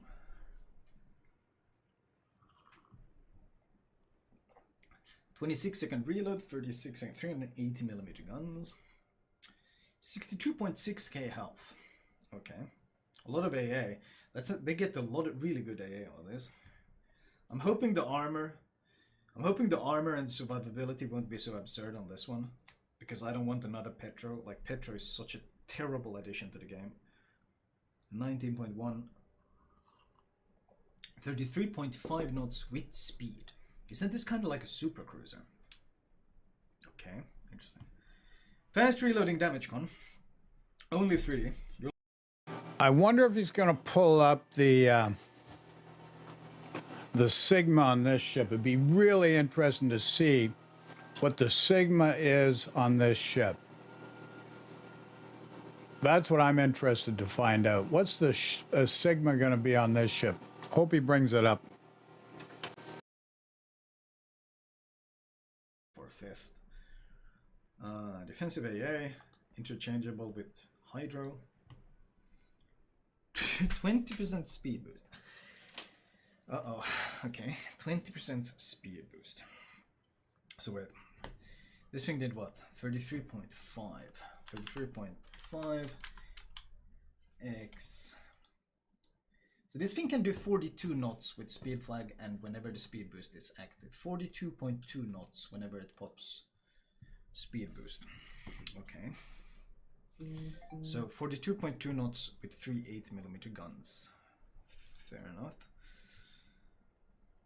The heal lasts a full minute. You have 6 of them. Actually, because you're going to spec Superintendent, you're going to have 7 of them. 187. 187 times 60. Let's see. 187. Was it exactly flat? 187. 187 times 60 is 11.2, and then we get 11.2x 1.2 because we're running the healing flag. So he heals for 13,500. 13,500, and you have 7 of them. What was it? 13, 464 x 7. So healing potential is 94,000 plus, of course, potential Kuznetsov, because Kuznetsov, you need to include Kuznetsov, because Kuznetsov makes ships that are already kind of busted. It just breaks them. But even without Kuznetsov, we're talking 94,000, 95,000 healing potential. Interesting. Maybe it's squishy though. Maybe that's the thing. Maybe it's squishy, because it's supposed to be like a Kronstadt hull, which means the armor couldn't be that good. Okay, see. Okay, this is interesting. Here we go. Overmatchable nose. This is actually Kronstadt-esque. It's not exactly a big nose. It's not a whole lot of nose here. Deck armor 30? 30. Okay, this is already a lot better than Stalin ship. Or Petro ship. 30 at tier 10 is kind of farmable by almost everything. Montana crying in a corner. I'm sorry, who's Montana? I've never heard of him. 230 armor to 30 to 30. Okay, it's layered armor. 330 citadel. This is the citadel. This is just armor. This is the actual citadel. It's kind of waterline. Actually, slightly above waterline. We don't know if there's hidden internal platings. They often tend to have hidden internal platings on Russian ships. Well, not just on Russian ships, on a lot of ships, but the Russians are kind of famous for it. I wonder if there are any. We don't know. Bet there will be plates. Yeah, there tends to be quite a lot of hidden internal plates. Citadel deck armor, sorry, 90, followed by... Oh, this is the Citadel. Okay, it's got the Kronstadt weird Citadel. 90 here. Oops. Outside is 230. So that gives it 320 millimeters of Citadel plating in the center. That's a big black hole armor, though. A lot of shells are going to disappear into this. In fact, cruisers will probably struggle with the Citadel. If it's anything like Kronstadt, Kronstadt is very difficult to Citadel with cruisers, because this shit eats all the shells. On the other hand, here is the vulnerable part. It's 1-to-1 Kron. Okay, if it's 1-to-1 Kron copy pasta, based on the G3 model, then you can Citadel it through the nose. It's not a big nose, but you can absolutely do it. Just have to hit the tip.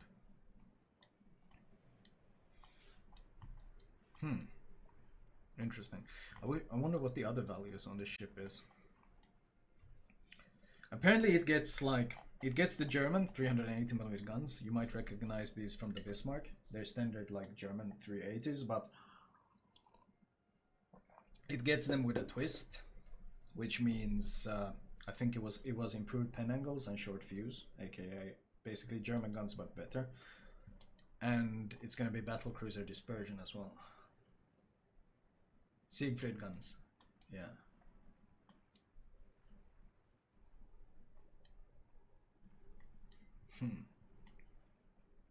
I mean, I'm hoping this is gonna be a Soviet cruiser that isn't gonna kind of mess up the game. I'm hoping that's a thing. It would be like kind of the first time, but maybe it will be. Maybe it will please be. I'm kind of worried though, like a ship with, how much health did this thing have? A ship with 62.6k health. Thank you, Santa Sabita, for the 61. A ship with 62.6k health, 94,000 healing potential, and the ability to do 42 knots. I feel like this thing is going to be very, very hard to kill off, and it's going to be able to disengage. It might, but maybe it won't be I don't think it'll be survivable nose in like Petro is, but it will actually require active play to be survivable, meaning you have to disengage with your speed and heal up. And that alone would already make it a more enjoyable experience to fight against than Petro. Because Petro just sits there and shrugs off all the damage.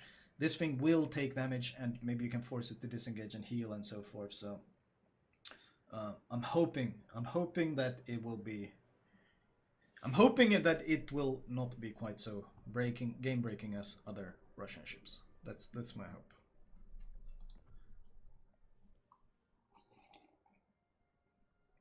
You need to play it with a brain, it seems. Yeah, I'm hoping that's a thing, that it actually requires active... Because the problem with Petro is that it's passively tanky. It requires zero input from the player besides sitting still knows him to be tanky. This thing appears that it actually requires active play to be survivable, and that alone already makes it a much more intriguing concept than the Petro.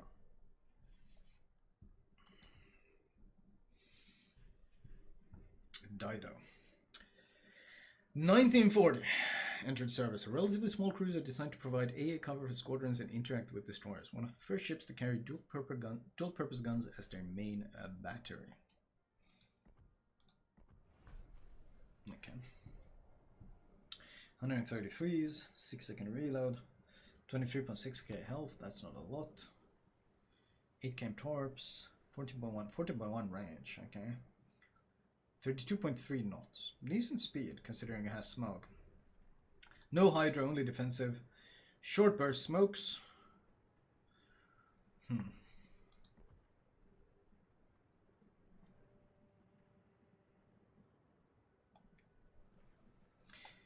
It makes me... I mean, the ship does look beautiful, but it makes me a bit sad that the Pan-Asian knockoff Dido we get for free, but then if you want the real Dido, we have to pay for it. But it does look good.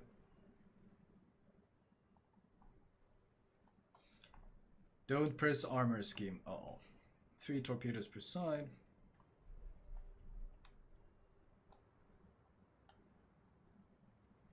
Uh-oh. Uh-oh. Why not? Oh. Oh shit. Okay. Holy shit. Okay. That's a lot of squish. That's a lot of squish. Holy moly. That is a lot of squish. Wait. Is this it? No. Okay, so this is the sit. This is just plating. So this box, this dumb box here. Let's just sit that down. That's not a lot of armor to punch through. Wait, really? Are there anything hidden? Any hidden platings? If there's no hidden platings, then we're talking 13 plus 25, which is literally no armor at all. That feels like... that is squish. Overmatchable top. Oh boy. 13 millimeters. Wait, 13 millimeters. That means technically if it's 13 here and 13 here, a lot of cruisers can overmatch into your Citadel through the nose. Interesting. Yeah, that's very squishy. That's incredibly squishy.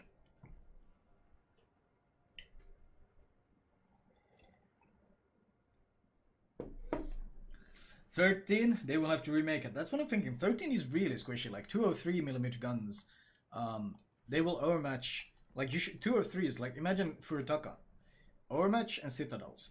He overmatches every part except for these parts that he'll pen. That looks kind of scary. looks kind of scary. We'll see. This thing looks very squished though. 6-second reload on what, 10 guns? Could be interesting. It does have smoke. We'll see what the concealment values and so forth, what they eke out, but it might be saved by no armor is best armor. It might, but it looked pretty thick. That's my worry, is that the ship is pretty thick. What else do we have?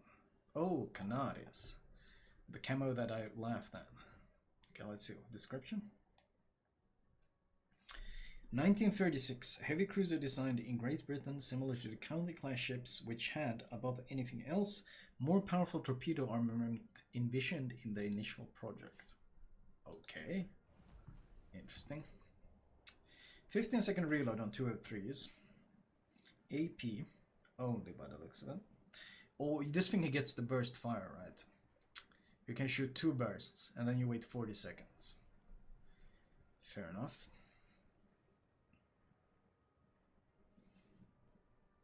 35.1k health. For cruiser tier 6, that's not too bad. Actually quite good. 14.6 km range, 33 knots. That's the burst fire gimmick. What do you get? You get 15% AP damage, much better dispersion, minus 25, and 100% armor pen. Oh boy. I think this ship is going to be entirely dependent on this one, because they give it so many strong values. Svani, thank you for 39, and Lyndon, thank you for 23. I think they are highly going to balance the ship based on this thing. And this worries me a bit, because you might end up with a situation where the ship in itself is pretty but then when the gimmick is active, it's a monster. So it's like, it's kind of like Austin, basically. Like, you pop reload booster, you're a god. Reload booster is on cooldown, you're a meme. Interesting. 3.8k alpha. 4km hydro, standard damage.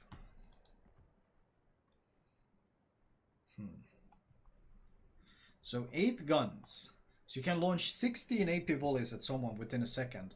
Or 16 AP shells, sorry, at someone with 100% extra pen, extra damage, and basically pinpoint dispersion. So you got 16 shells. You can, like, it's literally smash and drive away. Smash and drive away.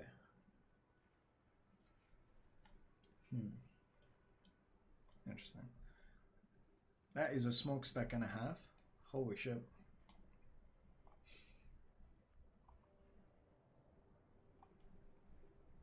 Oh, what are small secondaries? Okay.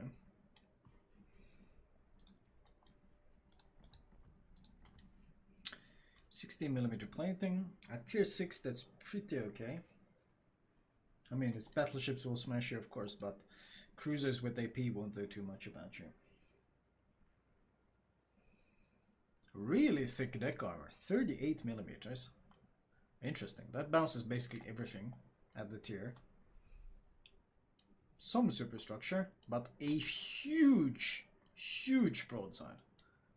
A huge, gigantic broadside. Holy moly.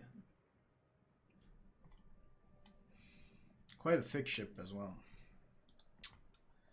Okay, let's see. Let's get rid of, oops, get rid of these. What are the turret armor? 25. This is a big box. Oh, is it? Oh, that's interesting. It's kind of like Zao armor. It's actually Zao shaped armor. So, let's see. At the top, you punch through 25, and then you got angled 38. This is actually really well angled. This is going to be incredibly hard to Citadel if it hits here. In fact, I think it's highly unlikely. It's auto bounce on basically everything. But if you punch through it right at the waterline, you can see this shit is actually just above the waterline. You see that? It's just above the waterline. So if you punch through right here, you get pretty easy Citadels. So you got to be perfectly on the waterline. Perfectly on the waterline and you get sits. If you go slightly above it, no way. You'll probably get full pens though, because the ship is so thick. Unless, wait, this thing goes to the waterline. Oh, never mind. Hold on. Hold on. This thing goes all the way below the waterline. Oh, it's got armor here as well. Never mind. Never mind. That's gonna be really hard to sit on. If you want to sit this thing, you have to catch it turning, I think. You have to catch it turning, or you just gotta... I think if you hit the waterline though, you can punch through this. It's so thin. I think you can just brute force through it, but most likely if you want to sit this thing, it's gonna be when it's turning. Cruisers will struggle hard to Citadel this thing. Interesting. Interesting.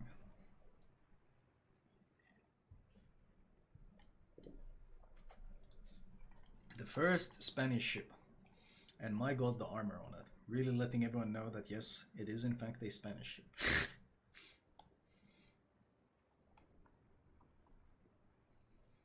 There's a hidden plate on the torp protection. Is there? Let's see. Let's check it out. No, yeah, 51. But that's not a lot. That is not a lot. If it turns, this is not a lot of armor to punch through. This is pretty thin. I don't think that hidden plate is gonna do a whole lot. It just gives you a bit of extra durability there, but it's not a 51 is not a lot. This ship relies on bouncing shells, not tanking them. It needs to bounce it off the armor. If you try to tank them, it's just gonna go straight through. Interesting. Looks kind of like a bathtub, but we'll see. We'll see. This is a ship you absolutely have to play, because that gimmick can either be really, really good or questionable. It's the numbers on it look good, but it might be that the default stats on the ship are shit to make up for the gimmick being really good. It is a tier 6 cruiser. Yep, that armor for a tier 6 cruiser is really strong. Can you please show the USNDD Sherman again? Just open the VOD. I say VOD so you can go back and look at it. Check the AP pen. I wish I could. I don't think they are in the fitting tool yet. I do not think these ships are in the fitting tool yet. Yeah, I don't think they're there yet. There's no Spain to select. They are not checkable yet. Yeah, I read that it has really low penetration without the gimmick, so I'm worried that without the gimmick it's gonna be really, really bad, and then when the gimmick is active it's gonna be super strong, and that's kind of how it's gonna be balanced. Like, it's Austin all over again.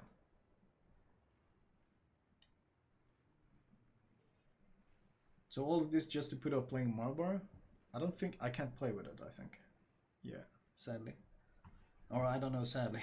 1.4 Sigma battleship doesn't seem that impressive. Okay, what's this? Interesting. Let's look at this. What is this? This is penetration. Oh no. When he's talking penetration here, folks, he mentions penetration. He's not talking about girlfriends, okay? Get that being amorous out of the mindset. Oh no, that's terrible. But he only has 155s, and it's got significantly better AP pen. And Devonshire that has 203s as well. That is, oh my god, that's a gigantic difference. In fact, if I look at it, these curves feel like they almost correlate. But I don't know if like up until this point, this is roughly where your range ends. It feels like it's almost, they took this and cut it in half to make this.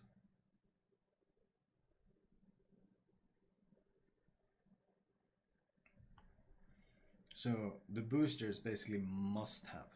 But I don't think you can still reach. At close range you get a good buff from about 230 to 460 up here.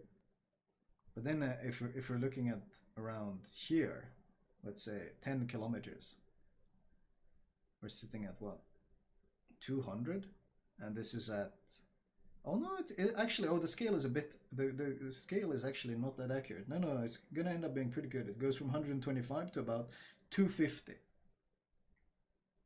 Wait, I'm looking at the wrong one. I'm an idiot. No, I'm not. This is actually the right one. Jesus. Yeah, you jump from about 100 and maybe not quite 125, but you'll jump way over 200. So jump up here with the boost. So it's going to be really, really boost reliant.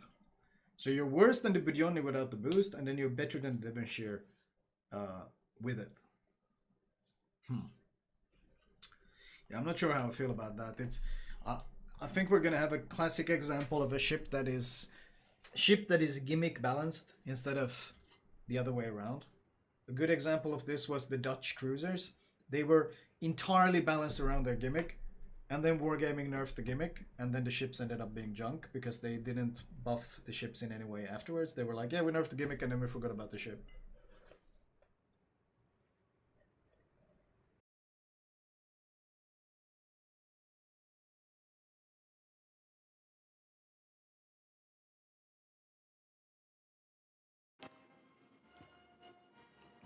Yeah, that was fast.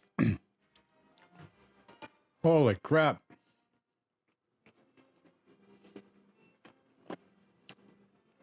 Let's look at building the Repulse and the Marlboro. I think they're crap ships, but let's take a look at it. Let's go. Dockyard. Alpha Kill, thank you for the 31. Mmm. Ooh, oh, ooh. Oh shit. Art department, let's go. Show me your magic, art department. Oh shit. Oh, here we go, here we go. Sure. Okay. Because you get the Repulse on the way. And the Dreadnought. Okay. So let's buy... We'll buy this. I mean, it's PTS doubloons, so no one gives a shit. Yes.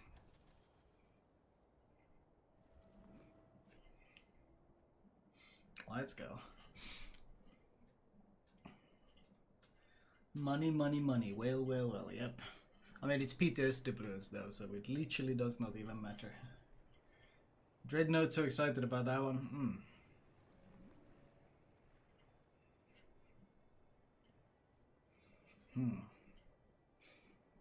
I mean, this is just like a couple of minutes of the art department flexing, and if there's something I always have time for in World of Warships is watching the best department do their thing. I always have time for that.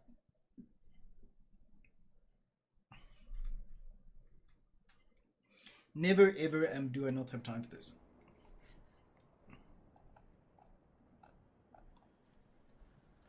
Dude, this nose? That's a lot of schnoz. Are you kidding me? Hello? That's a lot of schnoz. When are you gonna start building that jig? That's a big nose. We call that a big schnoz. A humongous schnoz. That's the nose of all noses. No way it goes all the way over here, does it? Does it really go all the way over there? No way. Now I'm curious. They're building everything except the nose, keeping me in suspense here. Okay, here's the booty. Wait. Yeah, that's the booty. Okay, show me the schnoz. Holy shit, they're building it all. God damn.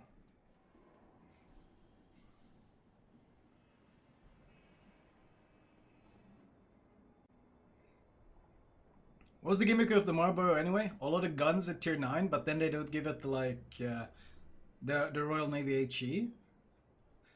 So it's a bit questionable, isn't it?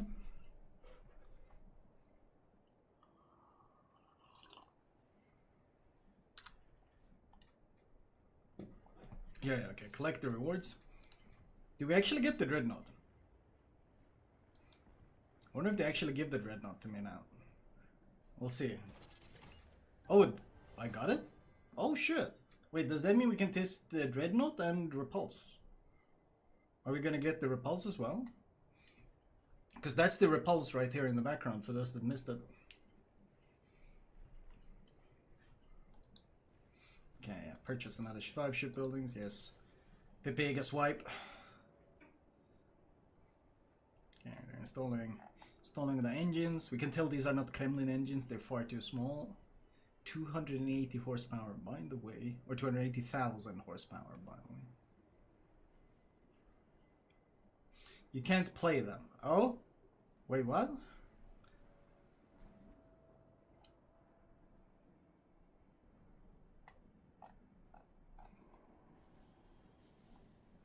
I feel like there's so much effort that goes into this. Like from the art department. Adding all of this stuff. I wonder if they've already automated it. I wonder if they already automated it, so they just need to... They create the layer and then it automatically adds all of those, just to save time. They probably have.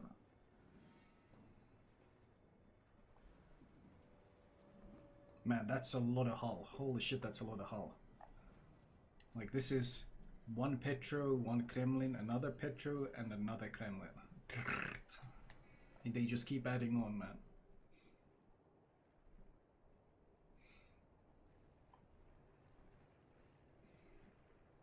They must have automated to it to an extent, otherwise the self-harm rates would be pretty high, right? There we go. Collect reward. Okay, let's complete it. 32! Holy shit. 24k, man, that's a lot of dubs if you want. So if you want to go straight for this thing, that's a lot of dubs, boys. That is a lot of dubs. PTS dubs are not that important though, so we don't care. Absolutely say recommend grinding this shit instead of paying for it on the live server if you really want it, because that's a lot of dubs, man. That's a very, very expensive ship if you do it like this.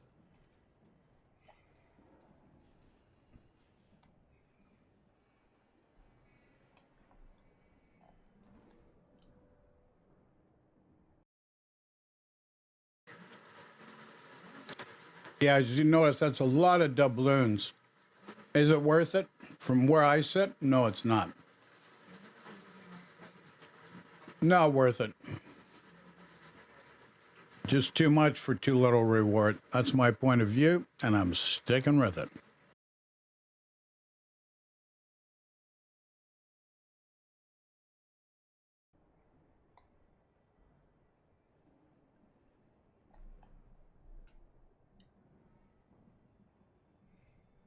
Here we go, here we go.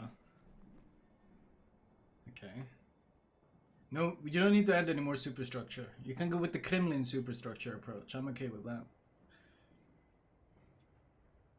Oh my god, the ship gets thicker and thicker by the minute. Aurelius, thank you for the 3 months, my dude.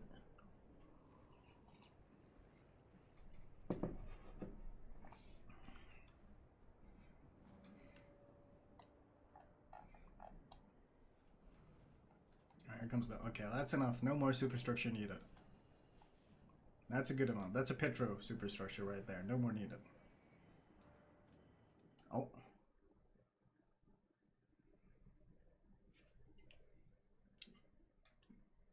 Is there supposed to be sound to this?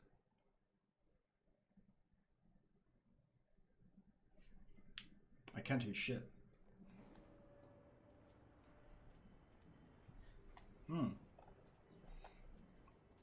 There they are, the quad turrets. Thank you, Mr. HRK. 51 months. It really has been a long time. Holy shit. There they are, the quads. Oh my god, that's a lot of guns. 16 guns.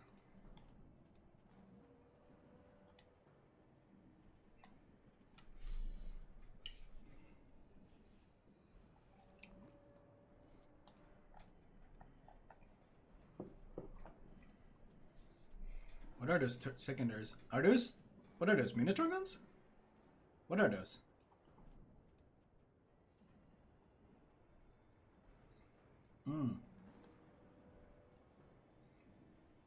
Or are those like daring guns? Lightning guns. Oh. Man, that's a... Look at this 5 head. Look at this 10 head. Holy shit, it's got a bigger forehead than I do. Holy shit, that's gonna be farmed. Oh my... Bigger forehead, but based on some other observations from people I do not know, I don't know if a bigger friggin' id than what you have. With love from Michael J.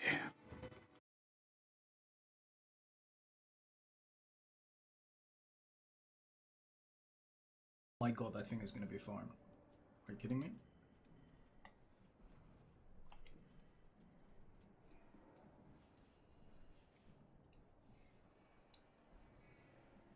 It will end up like his and shit pen, then you will not play it. Yeah, I don't know, but it's good. How much HE? I mean, 16 HE? Folks, I gotta add one thing. This guy has to be, without a doubt, one of the most knowledgeable that I know about the game. Now, the other one that really went in depth on the sidelines was Little White Mouse. So, Wargaming themselves alienated him. And Little White Mouse and Lert, L-E-R-T, were, you know, kind of like co-participators, if I can put it to you that way. I think Lert's in Europe and Little White Mouse is in Canada. So between just these three people, just an incredible wealth of information about this game that's just so invaluable. And Little White Mouse reviews were in such depth, which was greatly appreciated. And they friggin' torpedoed this kind of stuff. You know, such arrogance. All for their own arbitrary version of balance. There you go, folks. I said it. Balance. It's Royal Navy. I don't know if it's gonna be good HE though.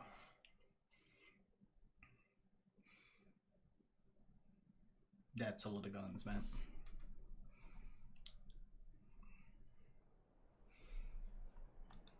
Okay, collect the reward. Okay, we got the pulse. Oh no, he got a piece of crap. Marlboro's a piece of crap by the looks of it. X for that. Ship added Marlboro. Oh, can we look at it? Bug, bug, bug, bug, bug, bug, bug. Let's see, they're all Royal Navy. Marlboro! Oh shit. Okay, let's look at the repulse first. Isn't it like, what, tier 6? Okay, first of all, we're gonna... Oh my god, this camo is terrible and this port is terrible. First of all, we're gonna go to the best looking port in the game. There we go. And we're gonna get rid of... I don't know what they were thinking with this camo, but holy moly, it is ugly. Jesus. Do we have anything else? Oh, there we go. Ooh, there we go. Okay, we'll go with this one.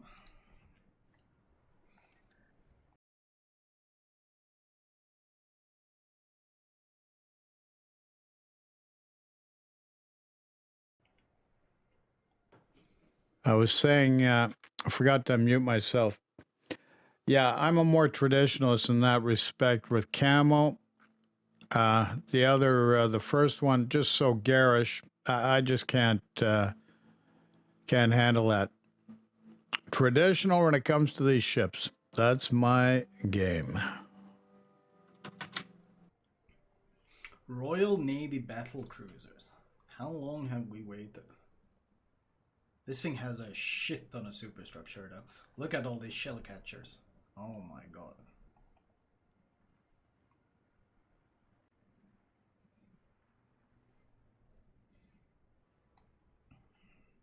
It's got pretty sleek lines though. Okay, let's see. Oh god. Alan was here, thank you for the 18. Oh boy. Okay, 16mm gigantic schnoz. 26mm deck are matchable as well by 380s. 16mm. Okay, that's a lot of shell catching. Oh my god. This thing is gonna eat shit if someone shoots at it. Holy moly. Okay, let's see. How's the Citadel? Okay, is this Citadel? No, this is just okay, so the Citadel is actually... It's pretty low in the water. I can see overmatch no Citadels happening unless there's hidden plates. I can see overmatch no Citadels happening for sure. It's only 102. So yeah, let's get rid of some superstructure. Let's get rid of any internal armor here. No. Can we see any internal armor from this way? Oh, there's something here. That's just... Oh, does it have a deck? Does this deck extend out and protect the Citadel, I wonder?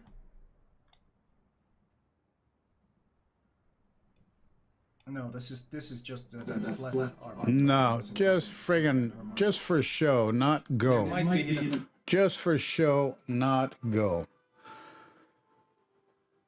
Okay, folks. I've got to get back to some testing and checking out the hardware and redoing certain things. Based on what I've seen with this Marlboro and the Repulse. Repulse was a well-known ship. Obviously, they don't care about that. They just friggin'... I don't know what it is. These Russian owners, a Russian-run company, create a Russian Navy that never existed. They take a couple of the best navies ever in the history of mankind between the British Royal Navy and the U.S. Navy, and just crap all over him. Like, what is it? Is this Putin get back at the U.S.? Bad enough that Putin controls friggin' Donald J. Trump and the GOP now, because most of the GOP are just friggin' falling in line behind him. They just don't get it. So anyways, thanks for watching. Comments, questions, greatly appreciated. We'll try and sign on back later. But if not, tomorrow morning, 10 a.m. New York time, we'll be going live. Hopefully no delays, no hardware issues. That's my hope. And other than that, folks, remember, stay safe, be good, and God love you. Take care. Ciao for now.